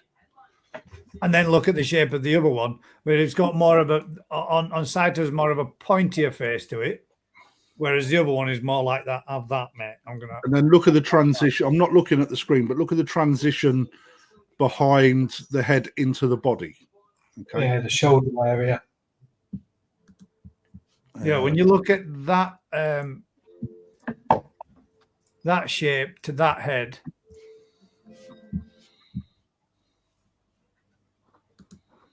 and then the other one, which is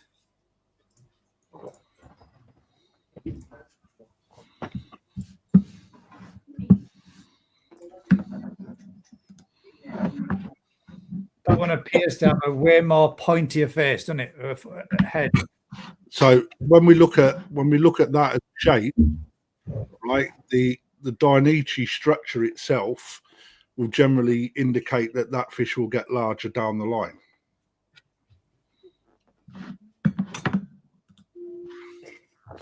And then, I'll bring it up just for the example of it, and then we can.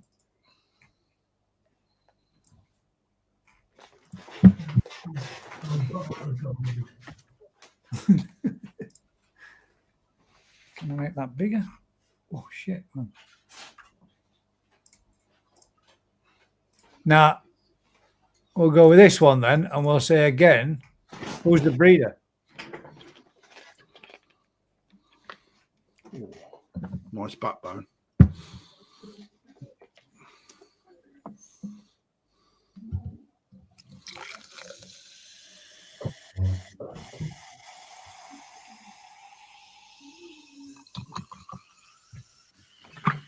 So that's got a head very similar to Dainichi. It hasn't got the shoulder like the last one, or so pronounced.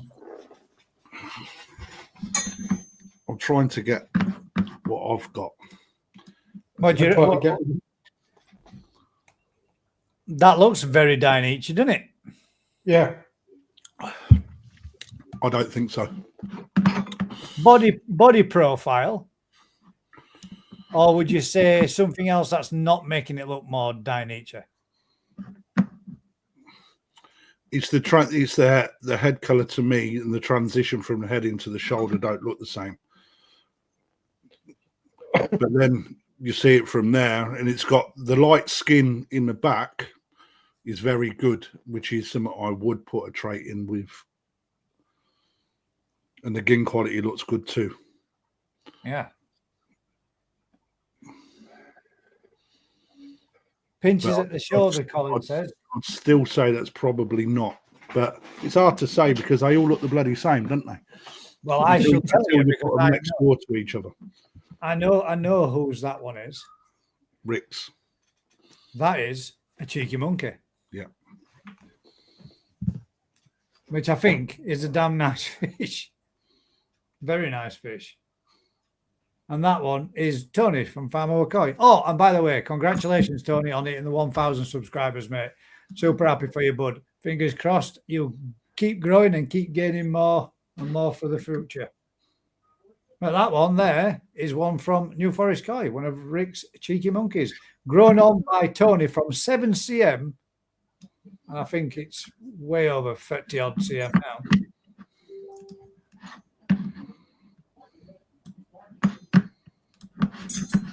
But yeah, a bit of something different. Now then, right, so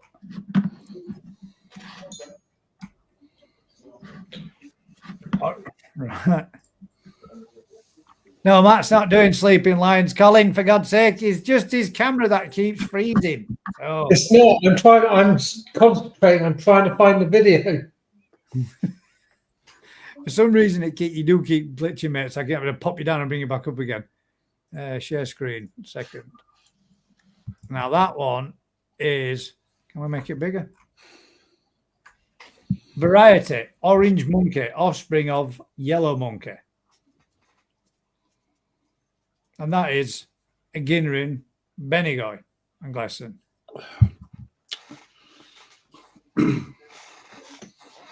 7 cm to 30 cm in 5 months, Tony.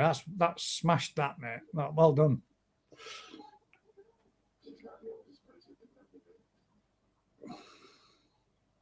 Five cm to 30 cm in 5 months. Yeah. So there you go. Look, an orange monkey. There's nothing on there that tells you what the variety of the fish is.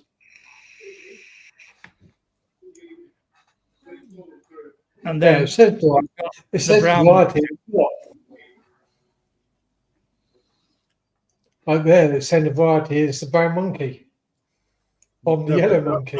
That's not the variety, is it? That's the product name, isn't it? Okay. brown monkey. Yeah, We all know what that variety is. It's not It's a brown like- monkey.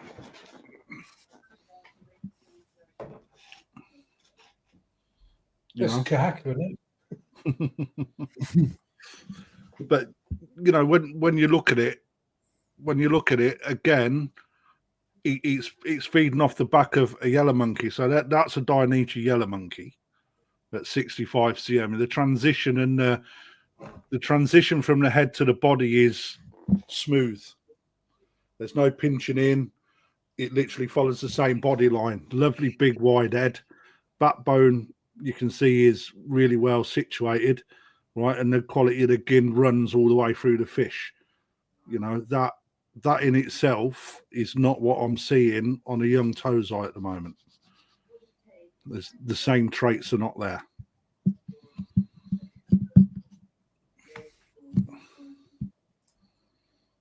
all equally as nice in my eyes. But the difference is They've got the huge amount of money difference for the same yellow price. monkeys look to have lines like within the gin, don't they? So there's different types of gin, isn't there? Which is a talk for another day. But it's all in the actual body of the fish for me, and that's why Dainichi led that, and that's why a lot of the Ginrin Karashi from the yellow monkey line have been added into so many single-coloured Ginrin variety fish to get that structure genetically into them. Yeah. Well, why don't we do this next week? Everybody send their videos in Jim and Crashy Guy. Of Ginrin Karashis. Well, Yeah. that could be a category to do, couldn't it? And we'll But try some and people spot have already the shared those already, but monkeys. that means they can enter them again for another with the same video and same amount of. Yeah.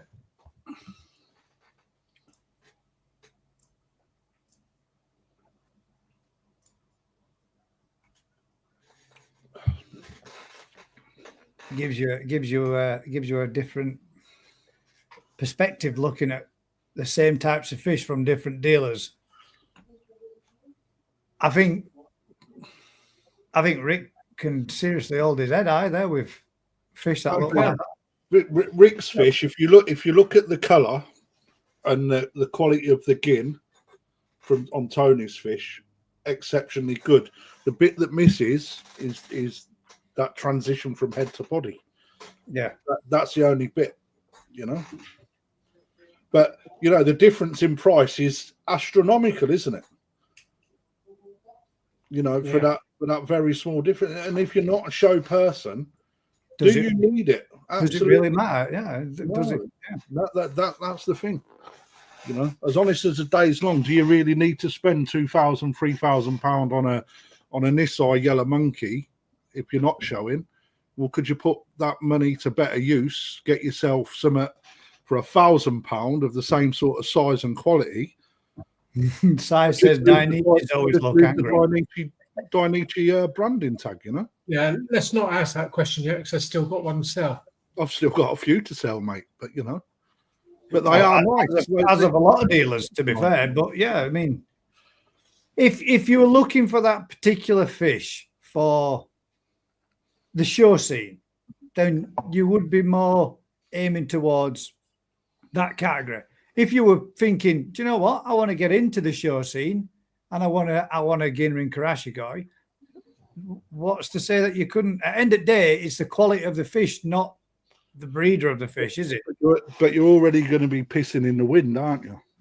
Because when you see the body lines and the structure of Dainichi, body is such a huge percentage of a mark in a show that it's really difficult to better it. So what do you have to do? You have to match it. How do you match it? You have to buy it. Yeah, but crafty. So not being naive with the show scene. If it was taken to the show, what would the judges be looking for? Would they be looking for the structure that you're saying with the Danichi, or would they be looking for the structure that we got with NFK? No, they'd be looking at the body as a whole. So that sort of shape that we're seeing, all right, is the perfect line. They're looking for that and the mass. So where you start to see the heads being slightly smaller and then into the body, right? You can only go up against what you're up against in a koi show, and if you add those subtle differences, then the marks start to fluctuate because you're going away from the standard slightly. You know, it's. I bought so many fish off Crafty this year. I'm going to clean up at the National. Colin, are you having a go, Colin? That'd be cool if you are. I hope you are, mate. That'd be mint. That picture in his profile was the picture was the fish I bought for me from Japan, and he bought it off me. I think Easter weekend. That'd be cool. Easter weekend when BKKS put their VATs up for purchase, they're going to be busy. The amount of people that say, "Oh, it's going to be a late night," because I think they go 12 o'clock at night, then they go live. As soon as we've been looking at some fish, let's have a look at some more and see some more. Before you do, guys, bring up Marek's thing there, mate, because he makes a very, very good point. This one. Isn't the clue this year? Monkeys are saying offspring of yellow monkey, whereas originally monkey spawning was a different parent set. And that is what I was trying to get across, but he's written it in a really good way. It's like the genetics are being put into these fish. They're not the same parents. Ah, well. Which is why I'm seeing with what I know. Is that something? Is that something you think, or something you know for fact? Have these fish come through with certification that says they are not the same parent sets as the previous one, with different parent sets? When you're looking, when like for example, when he's down at Mauritian, he's got a couple of yellow monkeys swimming around in his ponds because it's part of a breeding program to put extra size into that sort of thing. You know, that's what the Japanese do.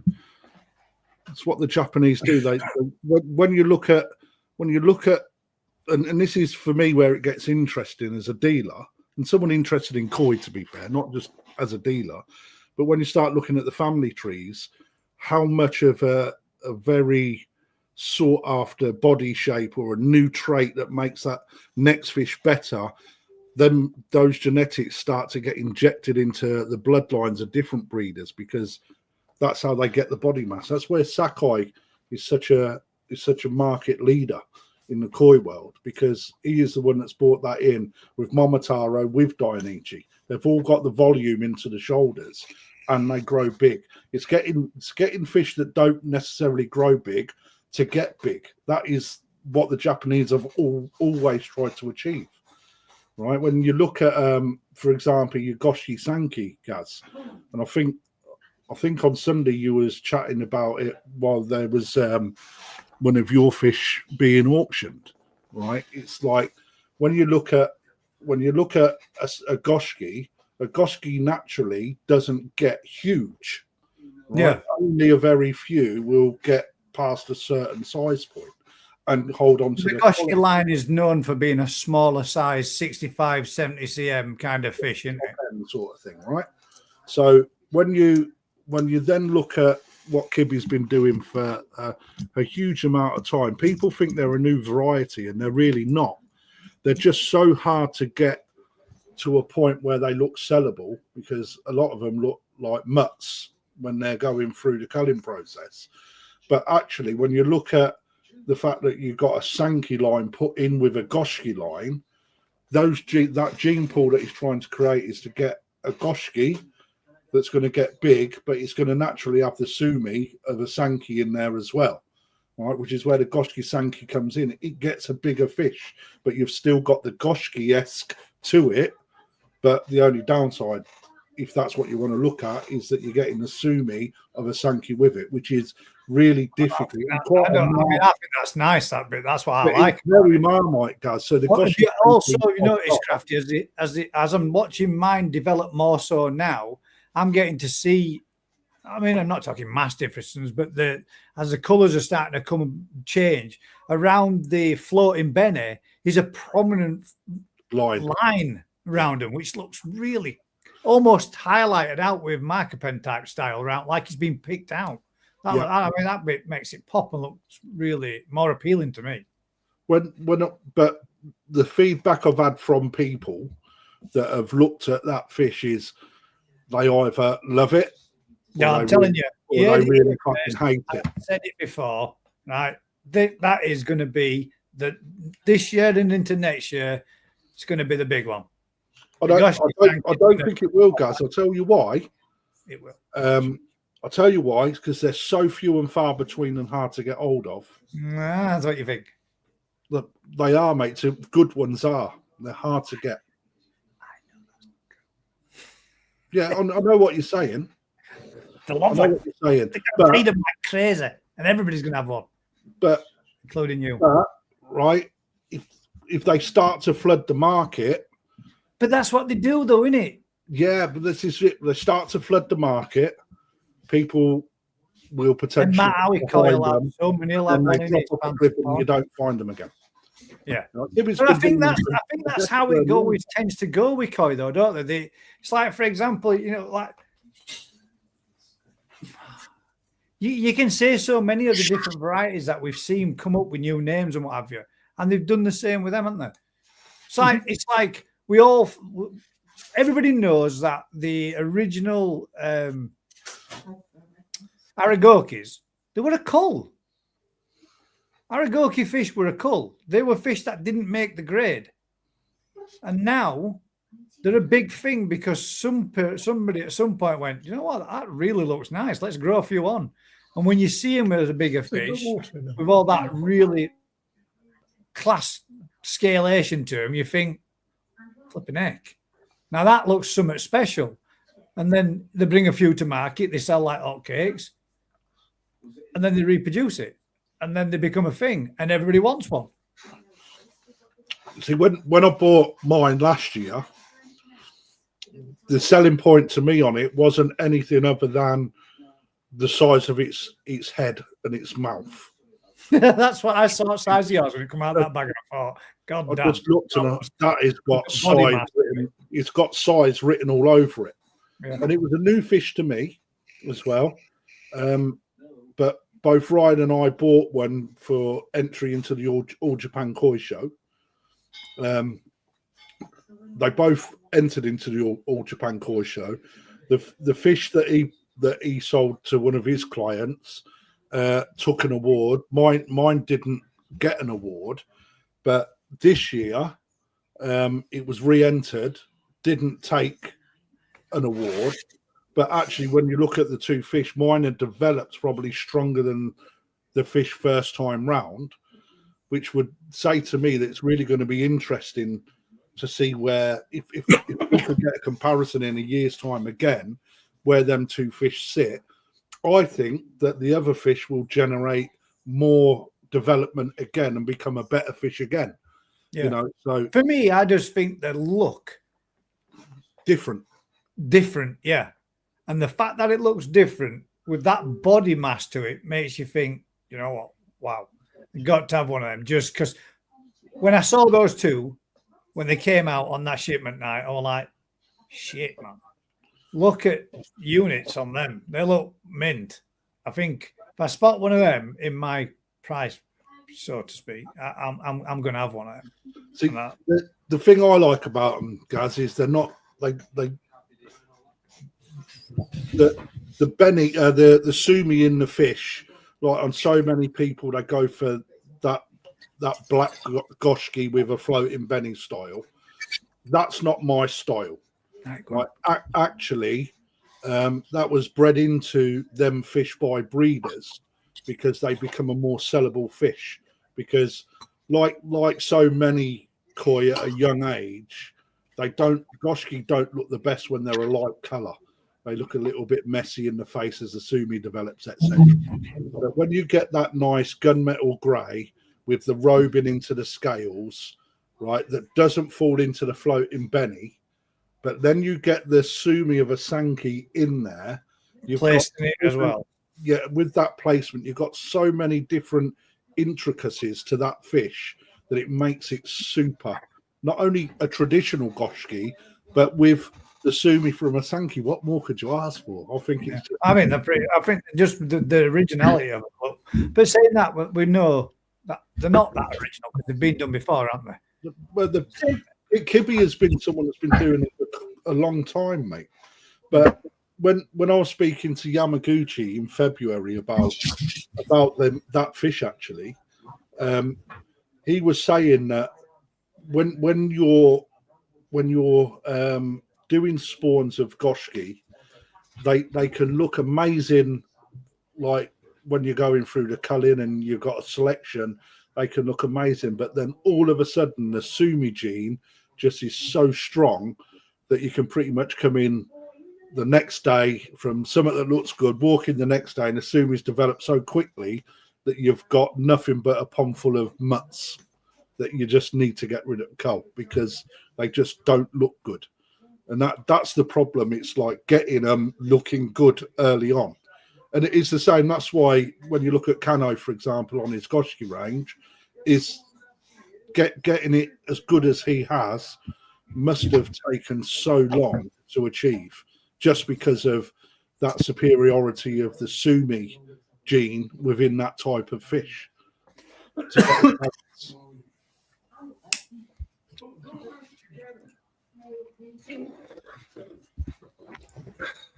But anyway, I'd stole some of your show. Sorry, mate. Matt sent this one as well. Yeah, whose is that one in there then?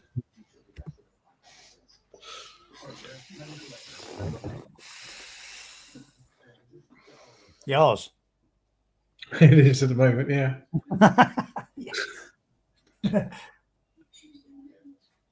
That's got to be Dainichi.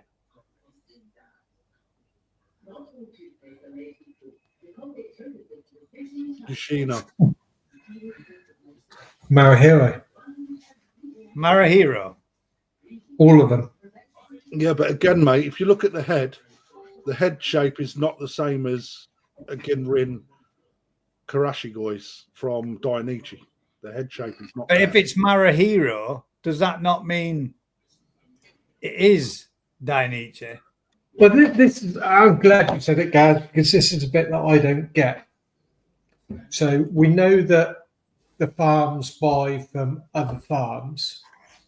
Well, a lot of all Dainichi's stock come from all the non-go Sankey come from Marahiro parent koi, like the Yellow Monkey, the Black Zeus, Black Diamond, and the Botan line. And then Odokan buy fish from all over the place, don't they? Hence the reason Gaz got his Goshi Sankey. Yeah. It's Odokan sourced them, and you know, buying from there that you got a good fish because if he's buying them, you know that they're worth the money. You see, Well, it all depends at what stage he actually bought them.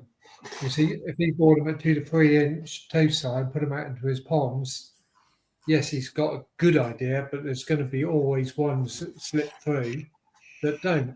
But then when they come to market them, are they marketing them as Odokan or are they marketing them as mixed? what I can positively say, Matt, is that if Odokan's buying them, he's buying them because they're worth buying.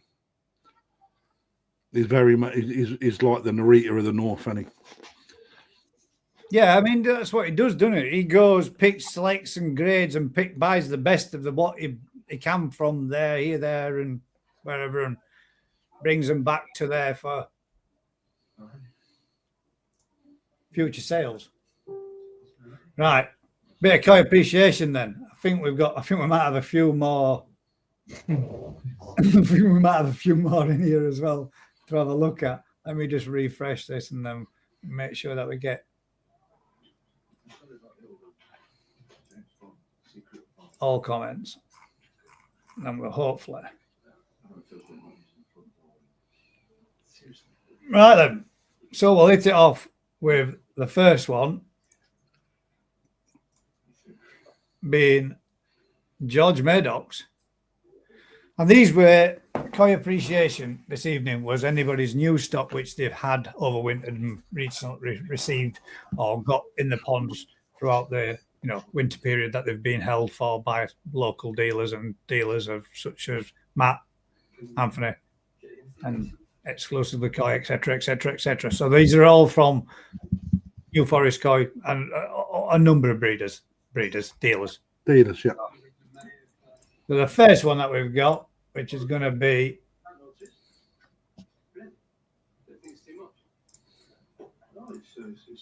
so there ain't really going to wrong screen again.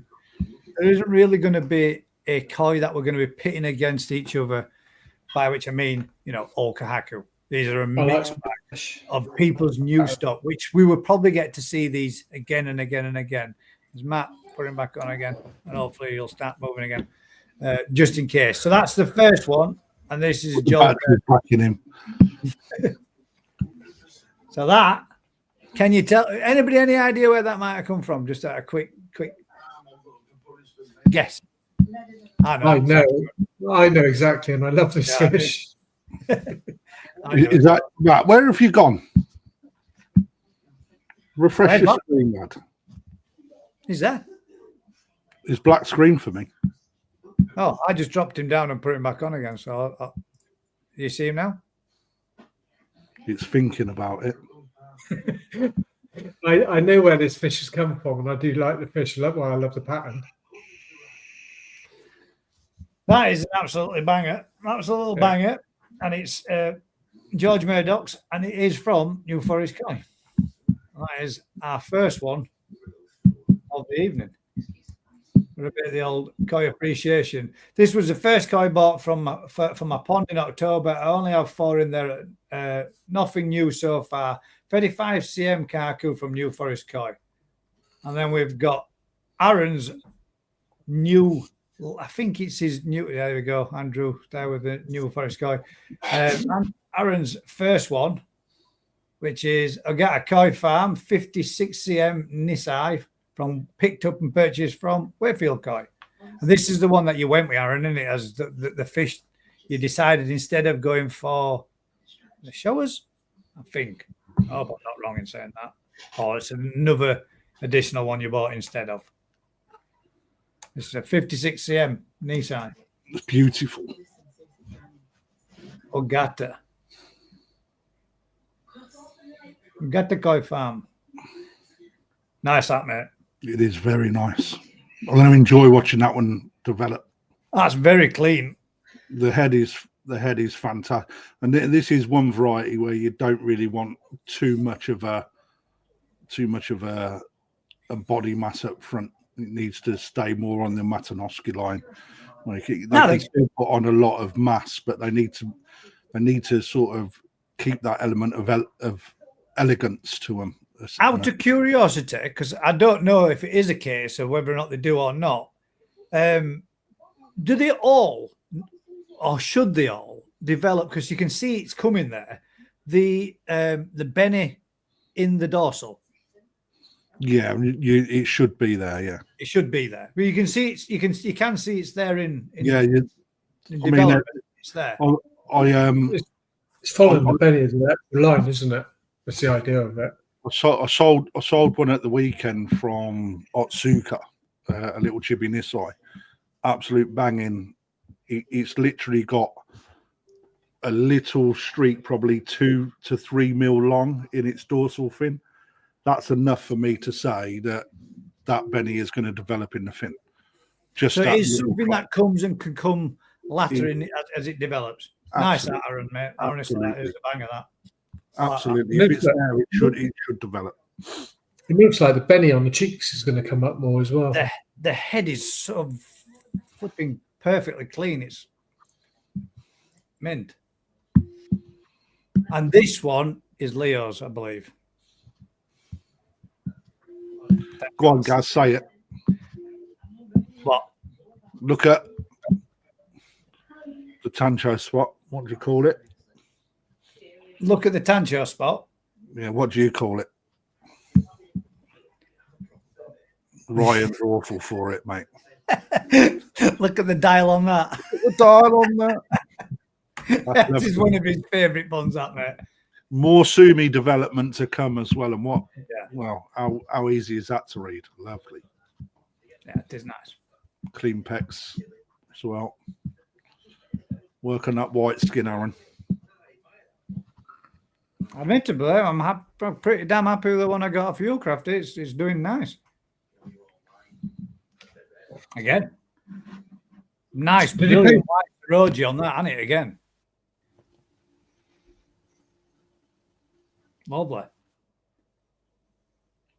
We're going to pick a winner as not as a winner, so to speak, but a first, second, and a third.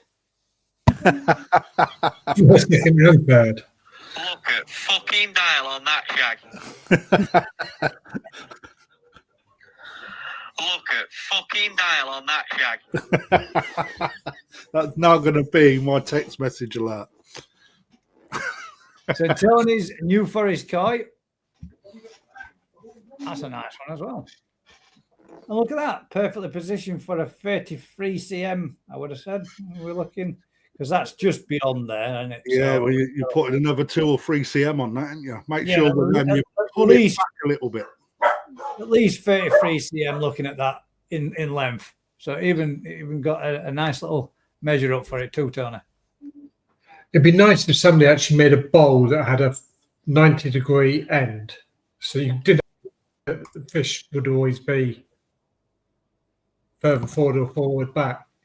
That way it makes sense. You are playing the absolute master this evening, mate. You really are.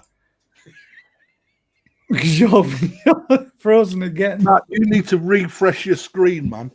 Refresh your screen. So that's that on. How comes Matt's got a black square? Has he? Is he in black? No, Is he not in black to you? on mine anyway. No, I'm not. No, either. to me, he looks just like Matt, but He's in a with black. a deer growing out of the side of his head. It's just a black Yeah, screen to me, mate. You mean a good-looking 30-year-old man? Yeah. Yeah, all right. Keep yourself, mate. Tony's a few from Perfect Aquatics at the weekend. So we went for a whole mix. Snow Asage. Oh, that little Shuru Atsuri. Akamatsuba. Akamatsuba, yeah. And now then, what do they call them when they're just orange and not? He shower. He shower. He Shisui. He Shisui. He shower. What the hell am I about, man? Then we've got Tancho, Sankey. He stole all of them off me as well. And a This nice little cat. did he send a video? It's a shame because the Tancho Sankey that he got, that the Sumi on that only come up over the cold period, and what's come is it's really one-sided at the minute, but what's left to come looks like that's going to be a dreamy fish when it's fully developed. That The Akamatsuba is nice, mate. so is that Snow Asagi as well. Nice zip on this too. Yeah.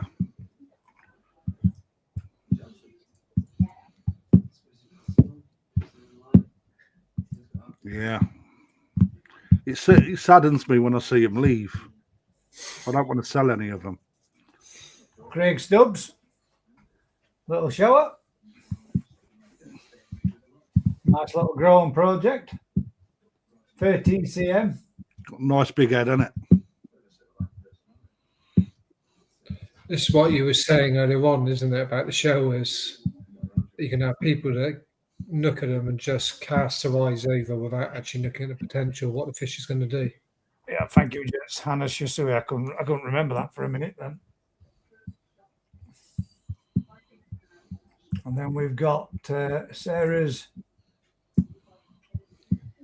Oh, the little Garomo. This is nice. This is a nice fish. This be good to see this get some size and some body on it.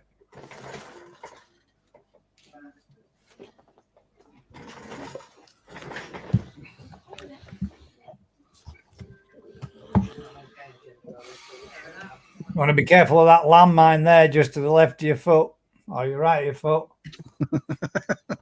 Could lose a limb with that.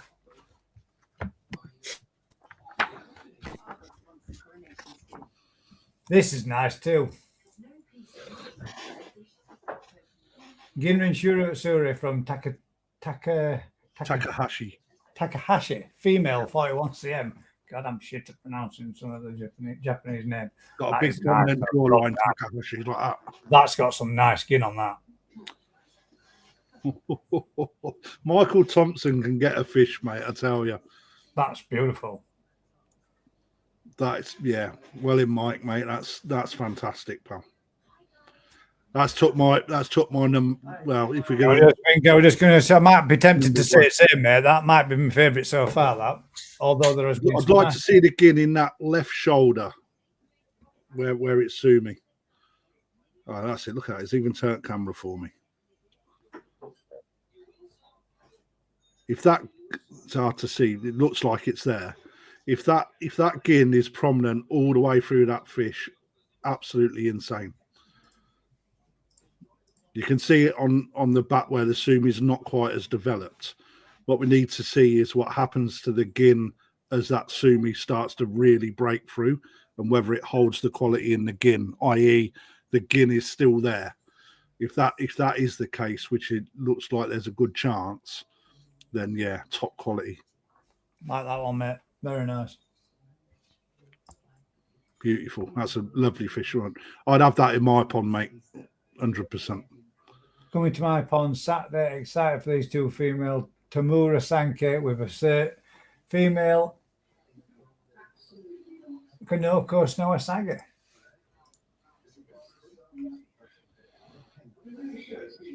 Okay, it's not a Snowasage, mate. That's a corn. I'd be surprised if it's female. Isn't that a corn? Isn't that something more like the corn line? Yeah. It's not a Snowasage, Chris, mate. I mean, Sagi doesn't look female either. Not Kanoko either, I don't think, looking at that. No, Kanoko's individual spots more with the coloration. Individual scale, yeah. Yeah. Again, quirky, nice. No. But yeah. Something different, that one. Do they look female to you? I don't really look too much. I think that the Sankey head looks a little bit pointy for me. The Maritan that looks male. That looks male to me. But, hey, nice fish, mate. I hope you enjoy them. Ashley Roberts, first purchase from Howie Coy Dorset. There we go. Oh, mate, can't you tell? Look at that.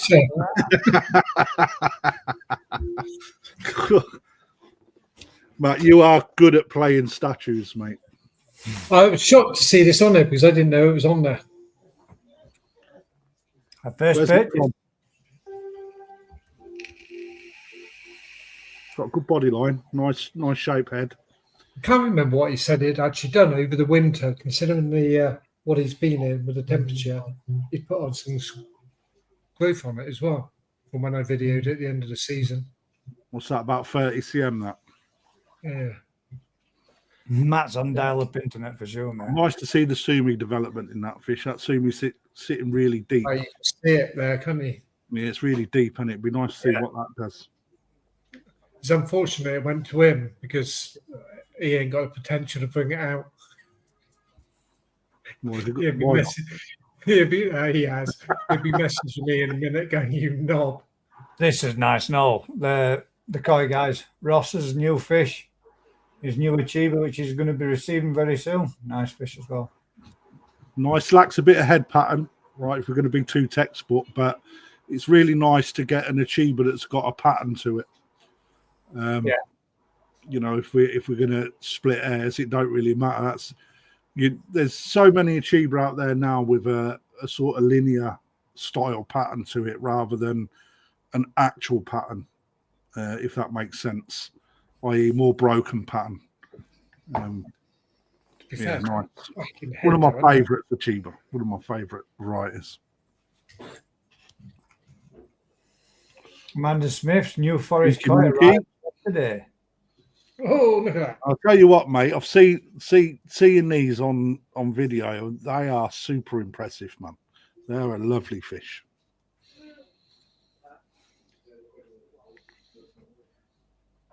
Good gin quality, look, straight from the back of the head right into the tail stop. Looks like it's got a big head on it and all that, doesn't it? Clean as a whistle as well. No little specks anywhere, which is, yeah, he's done a real good job of them this year, Rick. The gin that is produced is exceptionally good.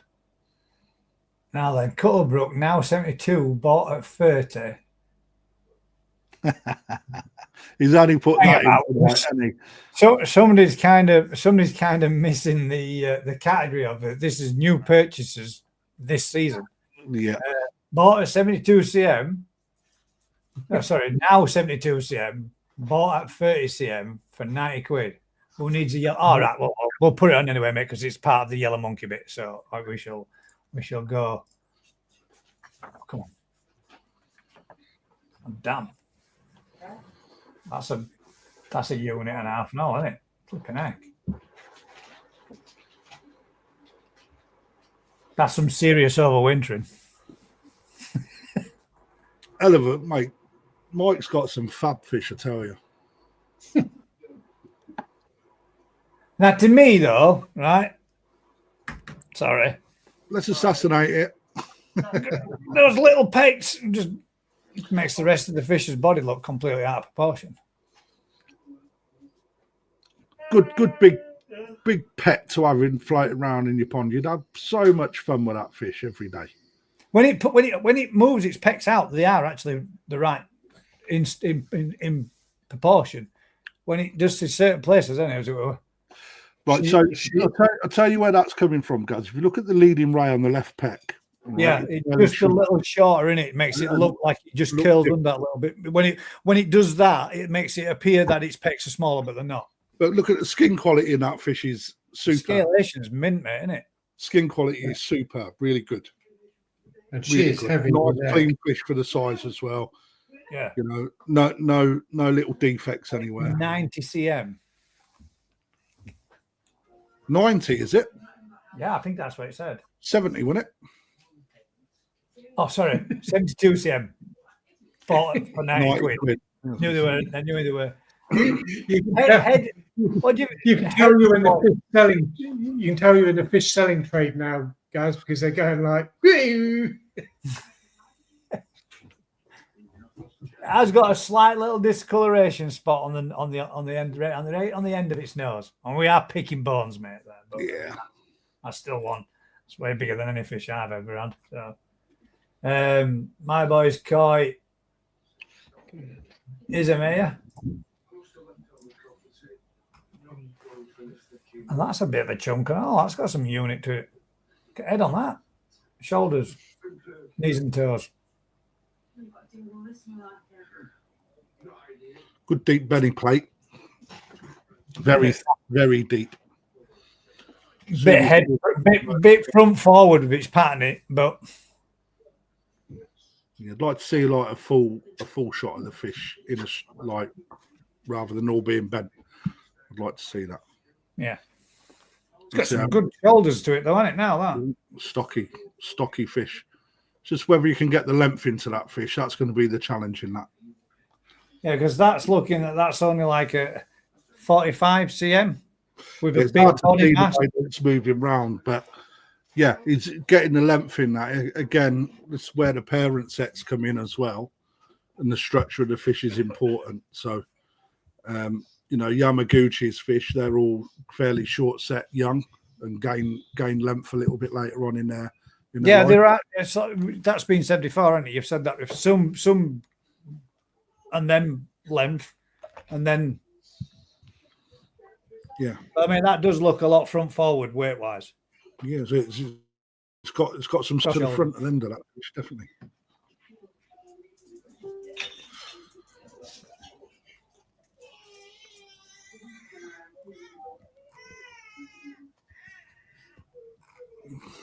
Just quickly refresh and make sure that there's no more being.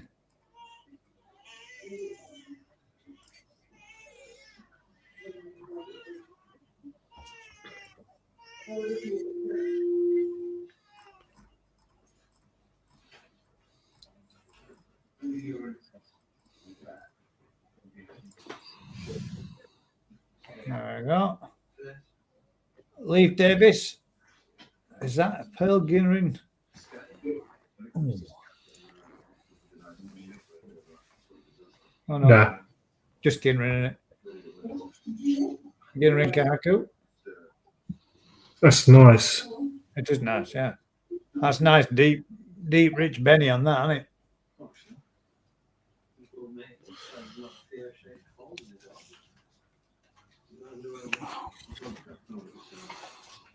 Nice, that mate. That's a dealer's video, I think. Do you recognise the arm? No, it's, there's no requirement to pick a fish up out the water, and that. If I'm honest, You do get to see the luster of its skin, though, don't you? the problem with it, Gaz, is as soon as you do that, mate, it takes away. You know that in itself, every fish looks shiny when you bring it out of the water. Yeah. All right, so if anything, it needs to be in nice, clean water and swim so it shows what it does. You can look at the skin quality through the water. You don't need to bring a fish up to show that, but ultimately, that's by the stress that fish is under doing that is you don't get to really observe what the fish is about because it moves too much. You want it to settle in the water so you can actually study the fish. Yeah, and have a look So at it. there's no requirement to do that with your fish, guys. It's natural. Yeah, but yeah, the benning plate in that fish is superb, and the structure, the white skin is good as well. If I was to pick it apart a little bit, the sashi and the kiwa is a little bit under quality, really. So that's what we've got there from Tony, the one that he entered. Tony Farmore Koi. Yeah, and that's the one that he picked up. You can see this picture better than last time.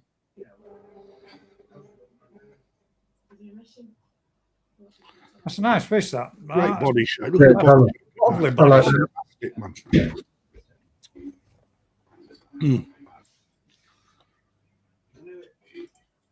Yeah, Look at that. really, really good. It'd be nice to see. For me, looking at that, like when you start to learn from fish, you got two different color palettes there on the head and in the body. The body, for me, when I'm picking a Gimrin Karashi or a Karashi, I will look for a lighter skin tone. That's my personal preference. So, the lighter skin tone in that fish, body-wise, for me, is on point. It's how dark the head is. So it'd be really interesting to see when that fish gets bigger, what the rest of the skin does, whether it really starts to shade up like that, and then what happens to the gin as a result.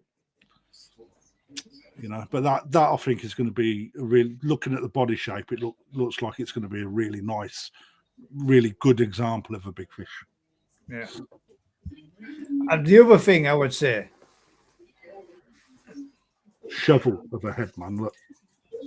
no, pan net. Scoop the shit out your water, man. He's not selling it, Gaz. Remember that. No, but if you want to appreciate it, there's a nicer way. There's a nicer way to it, yeah, because that distracts from what you're looking at.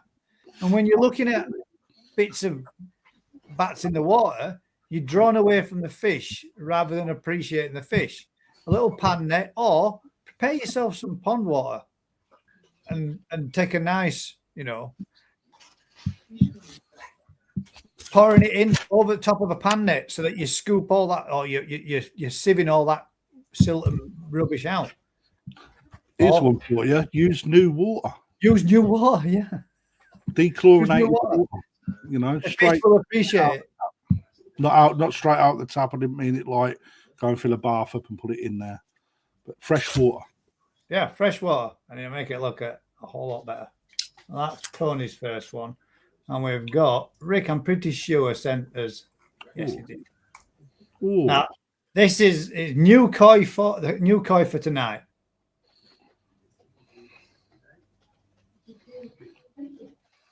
Wow, that's lovely. Sorry, that's lovely. It is nice, isn't it? That. What's that? Where's that from? Do we know?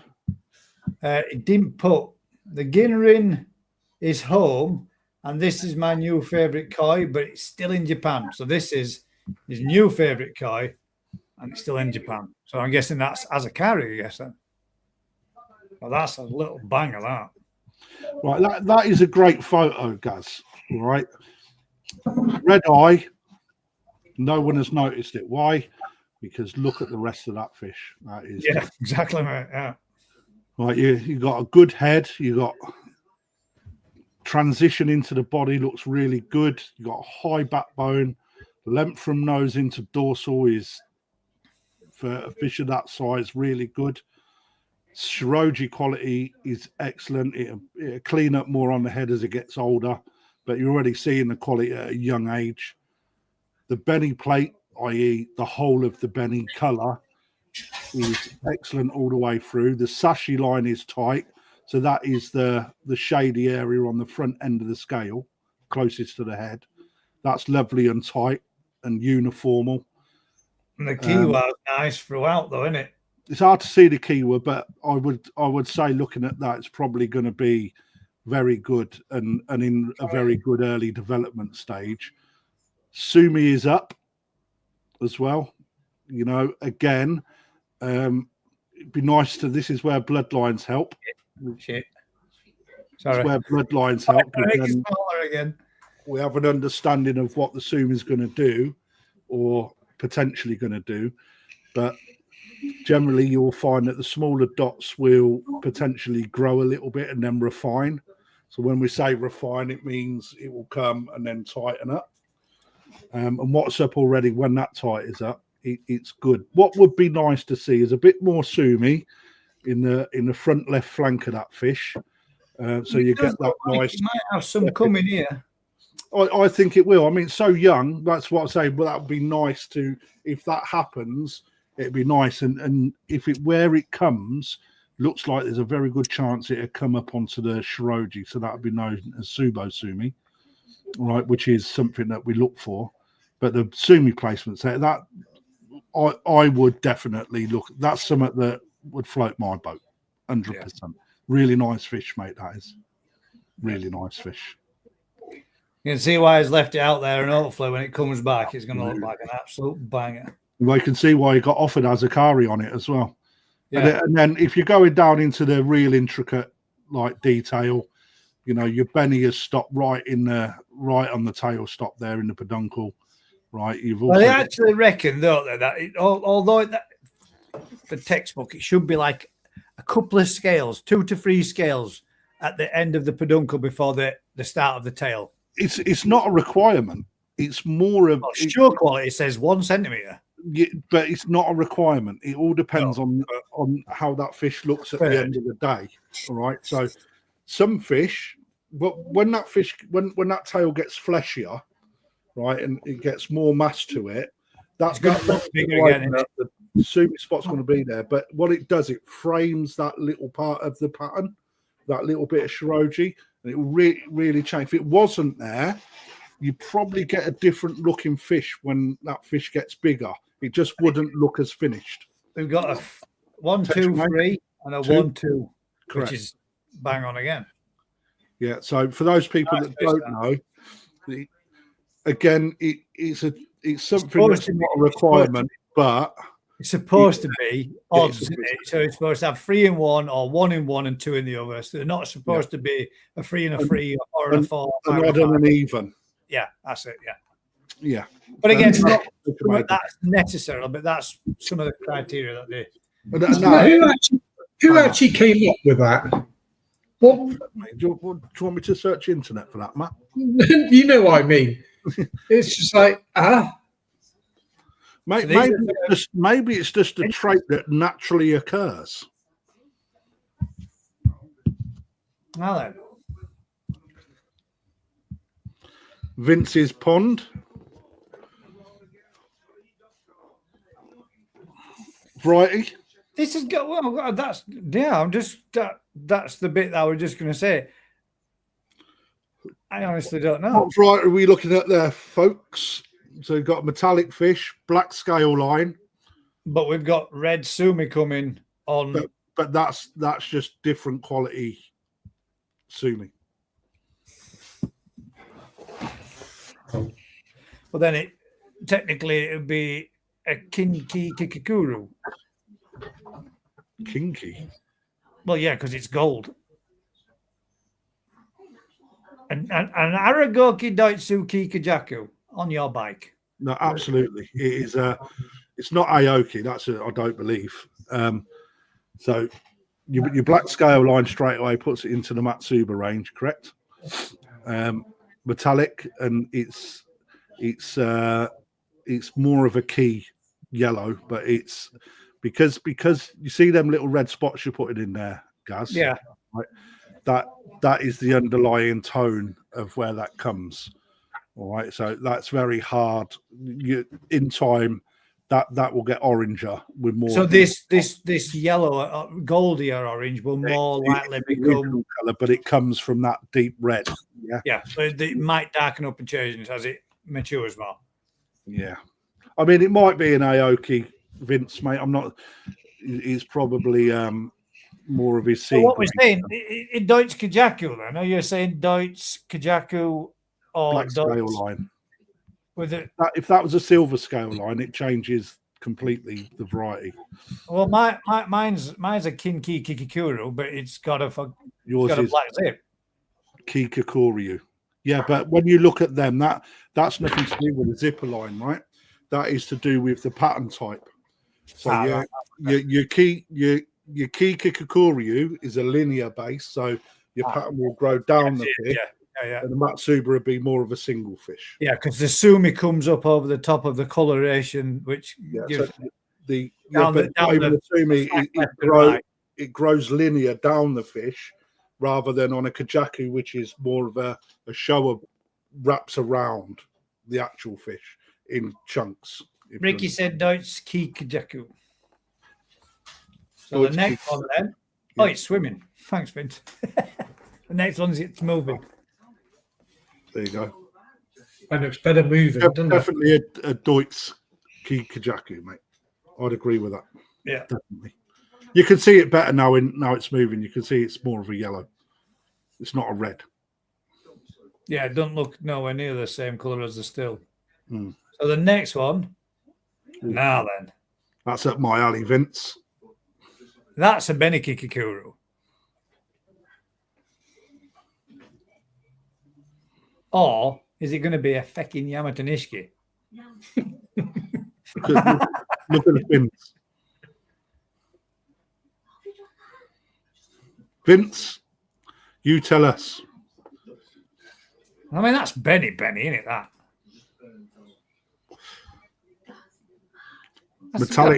metallic Sankey, mate. So Yamato Nishiki. Yeah. And that would be his inside of his pocket. That is fucking lovely. That's a lovely inside of your pocket, that Vince is literally going to be inside of his pocket all the way through. So Yamato Nishiki. Be nice if all that sumi comes up in all those places, and it will look well. I'll tell you what I really like on that fin. For me, that little spot on the nose for the pattern really helps the balance of that fish. That looks absolutely insanely good. I like that. Good choice, Vince. Yamato Nishiki. And we've got a still. Did you have to see how to spell that, mate? Because it's one that I always have to look up.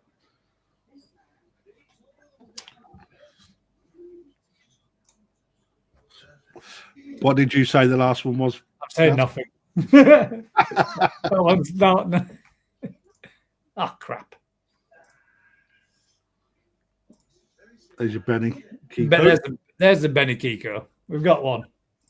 Typical Deutsch shape as well. No video of that one, Vince. Which ones are you taking to the show this year, Vince? Don't take that Benny Kiko because it'll get nowhere.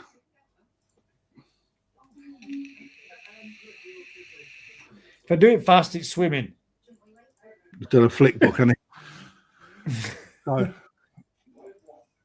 I'm going to ask the audience one thing missing on that fish. Just one thing. Right? On the pattern, one thing is missing. Something in the head. It's lovely white. That's lovely and white, though, isn't it, at the minute? It's awesome. But if that sumi comes up, it'll give it the head pattern. Will it, though? Well, maybe not. Maybe it just turned into a black head. It's not part of the pattern, is it? That's part of the development of the fish. It's the red is the pattern on this. The red's the pattern. So, yeah, you're looking there. You're just missing a bit of Benny through the head to give it a pattern. Like it's got to come down just below the eyes if it was on the head to count.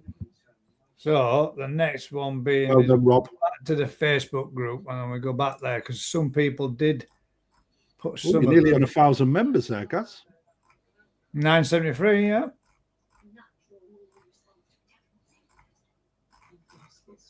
Snap and share.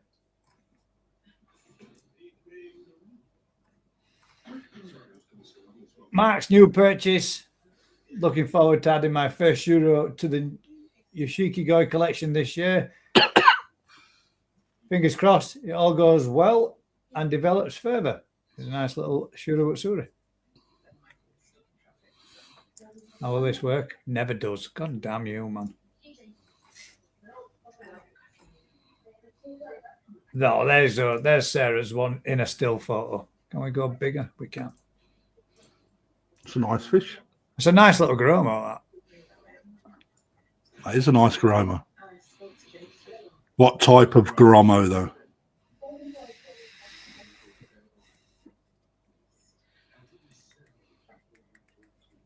No, don't know. Put it to the shop floor. It's Homework. not Buddha, is it? Because Buddha's the blue. What it? type of Garomo is it? Anybody know what type of Garomo? No, Budo is Budo. I think Budo's the blue one. AI. There we go, Vince. That's the one. AI Garomo. Is it?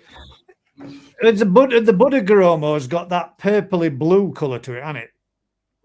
I think. And the AI Garomo is that reddy grape type thing. What about a Sumi Garomo? A Sumi Garomo. Well, there's loads of different types of Garomos. That's the only thing. There's like 15 or 20 of them. Yeah, and the reason why we just stick with Garomo is just for ease of use. Yeah. But you got to get yourself the Bibles. And we're going to give totally different, but it's nice to see somebody doing a new project with Nick Wharton up to ground level with his new pond build. Nice one, mate. Whoop, whoop. Little bit off topic, but I really want to build a new pond. I do. Now, Tony, we've already seen that on, so we're not going to play that one again. But we haven't seen this one, which is a lovely Goshke. Now, which is it? Which would you go? Which do you say, Goshke or Goshiki? It doesn't matter. Both correct. I actually say Goshiki, mate. Personally, I was saying Goshiki for ages, and I heard somebody say Goski, and I was like, hang on a moment. So sort of educate myself to say Goski. And I think it was you, Crafty, that said, no, it's either. Yeah. So Japanese actually say they actually say Goshiki. Right, but we call Tony, we call them Goshki. If you've got the chance of the capabilities, mate, of getting that fish in a nice bit of heat, those pecs will heal back up, mate. And surprisingly quick as well. That's proper surprised me how fast they do heal when they're in a warm area. Foxy picked up that I said I want to build a new pond, and then immediately looked over to the missus just to see what her reaction was. She didn't hear it. I'm making the pond longer. And Tony's, oh, that's nice as well. That's very nice. He's got some nice skin, and again, another nice clean head. Some nice fish tonight. A saggy, man. They're the bollocks of a fish. I love them. They're mad as a box of frogs, though, mate. Why are they so scared? Why are they so wiry? The things just do not want to sit. They don't want to stay still. You try catching them, you try netting them, they blast around like a million miles an hour. They're nutters. They're very, very wild fish, mate. They're so left on the breeder scale, it's unreal. Yeah. Right, so straight away, right, there's people out there that will look at the couple of little sumi spots in that, right, little shimmies, right? You know, something. It's a common trait in a saggy. It's very difficult to get them when they don't generate that at some point in their life. And actually, a customer of mine has got an absolute banger with one shimmy in it, and you having an argument with a saggy? I carried one through today in a bag, ready for shipping, and I was shitting myself because it was thrashing that much into the corner of the bag. I thought, this is coming through this bag in a minute. One of the big ones that are up there, Gaz. One of the bigger ones, yeah. But in the right-hand side as you're facing up the garden, right-hand side, polytunnel, first pond on the left. No, those have already gone. This was in the first poly, fourth, fifth down.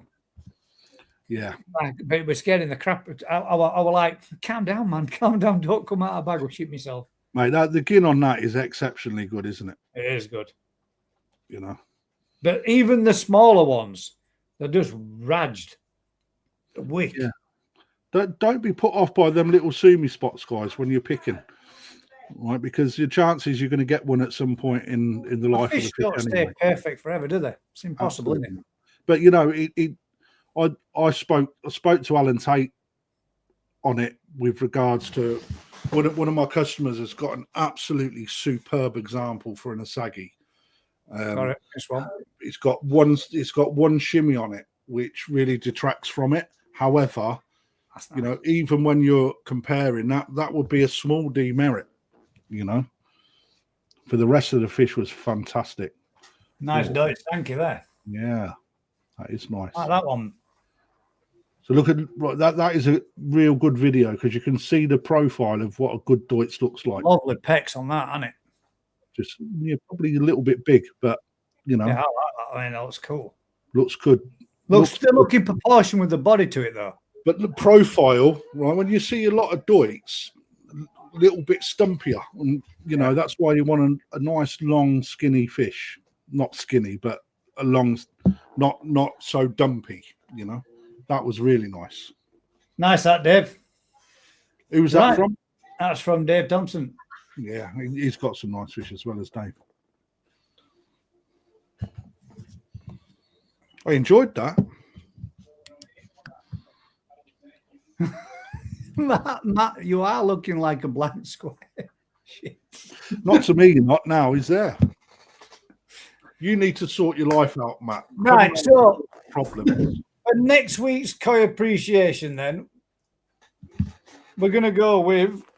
Why not? Why not go with? Do you want to go with Karashigoi then? Yeah, go on. This could be interesting. I mean, that will give us a lot of nice fish to look at, and we could get to see lots of ones from the cheeky monkey line and the monkey line, the yellow monkeys. Not yellow monkeys. Oh, not yellow monkeys. Yeah. Let's call it Karashi. Ginrin Karashigoi, or Karashigoi. Karashigoi. We'll put both categories in. Not Ginrin, Karashigoi. In fact, we'll put all the three categories in. Karashigoi, Deutz, Ginrin, and standard. What about a pearl scale Karashigoi? Well, if you pearl, any form of Karashigoi. How about that? How about that? That covers it all. Oh yeah, you're right. First koi appreciation where we haven't heard Crafty say, put some water in the bowl. I actually nearly said it on the last Asagi. But that will be for next week's, ladies and gents. So I'm going to turn around and say thank you very much, everybody, for joining us this evening, and bring this one to an end. We haven't said who won, or Oh, well, go on then. Because Crafty did have one that were. I've got to admit, I mean, the Asagi of Aaron's was. That was, yeah, I'm going to say, for me, I'm going to say Aaron's Umbercoy's Asagi. That were a banger. That was a lovely fish. I would say that. And extremely clean. The Kohaku that was lifted out of the water, and Leo's Tancho. Leo's Tancho was very nice as well, mate. Yeah. But for me, the Maritan Sankey was the night it's got the most potential. So there we go. All three of us picked a different fish for first place, so to speak. But that does give us a 1, 2, 3 or an ABC.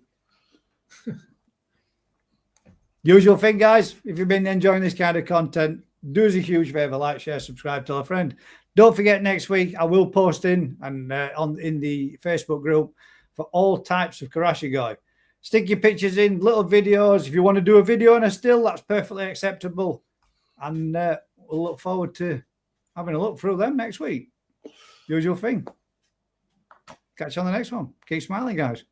Take care, all. I shall call that. In your cricket bats. Good night. Night.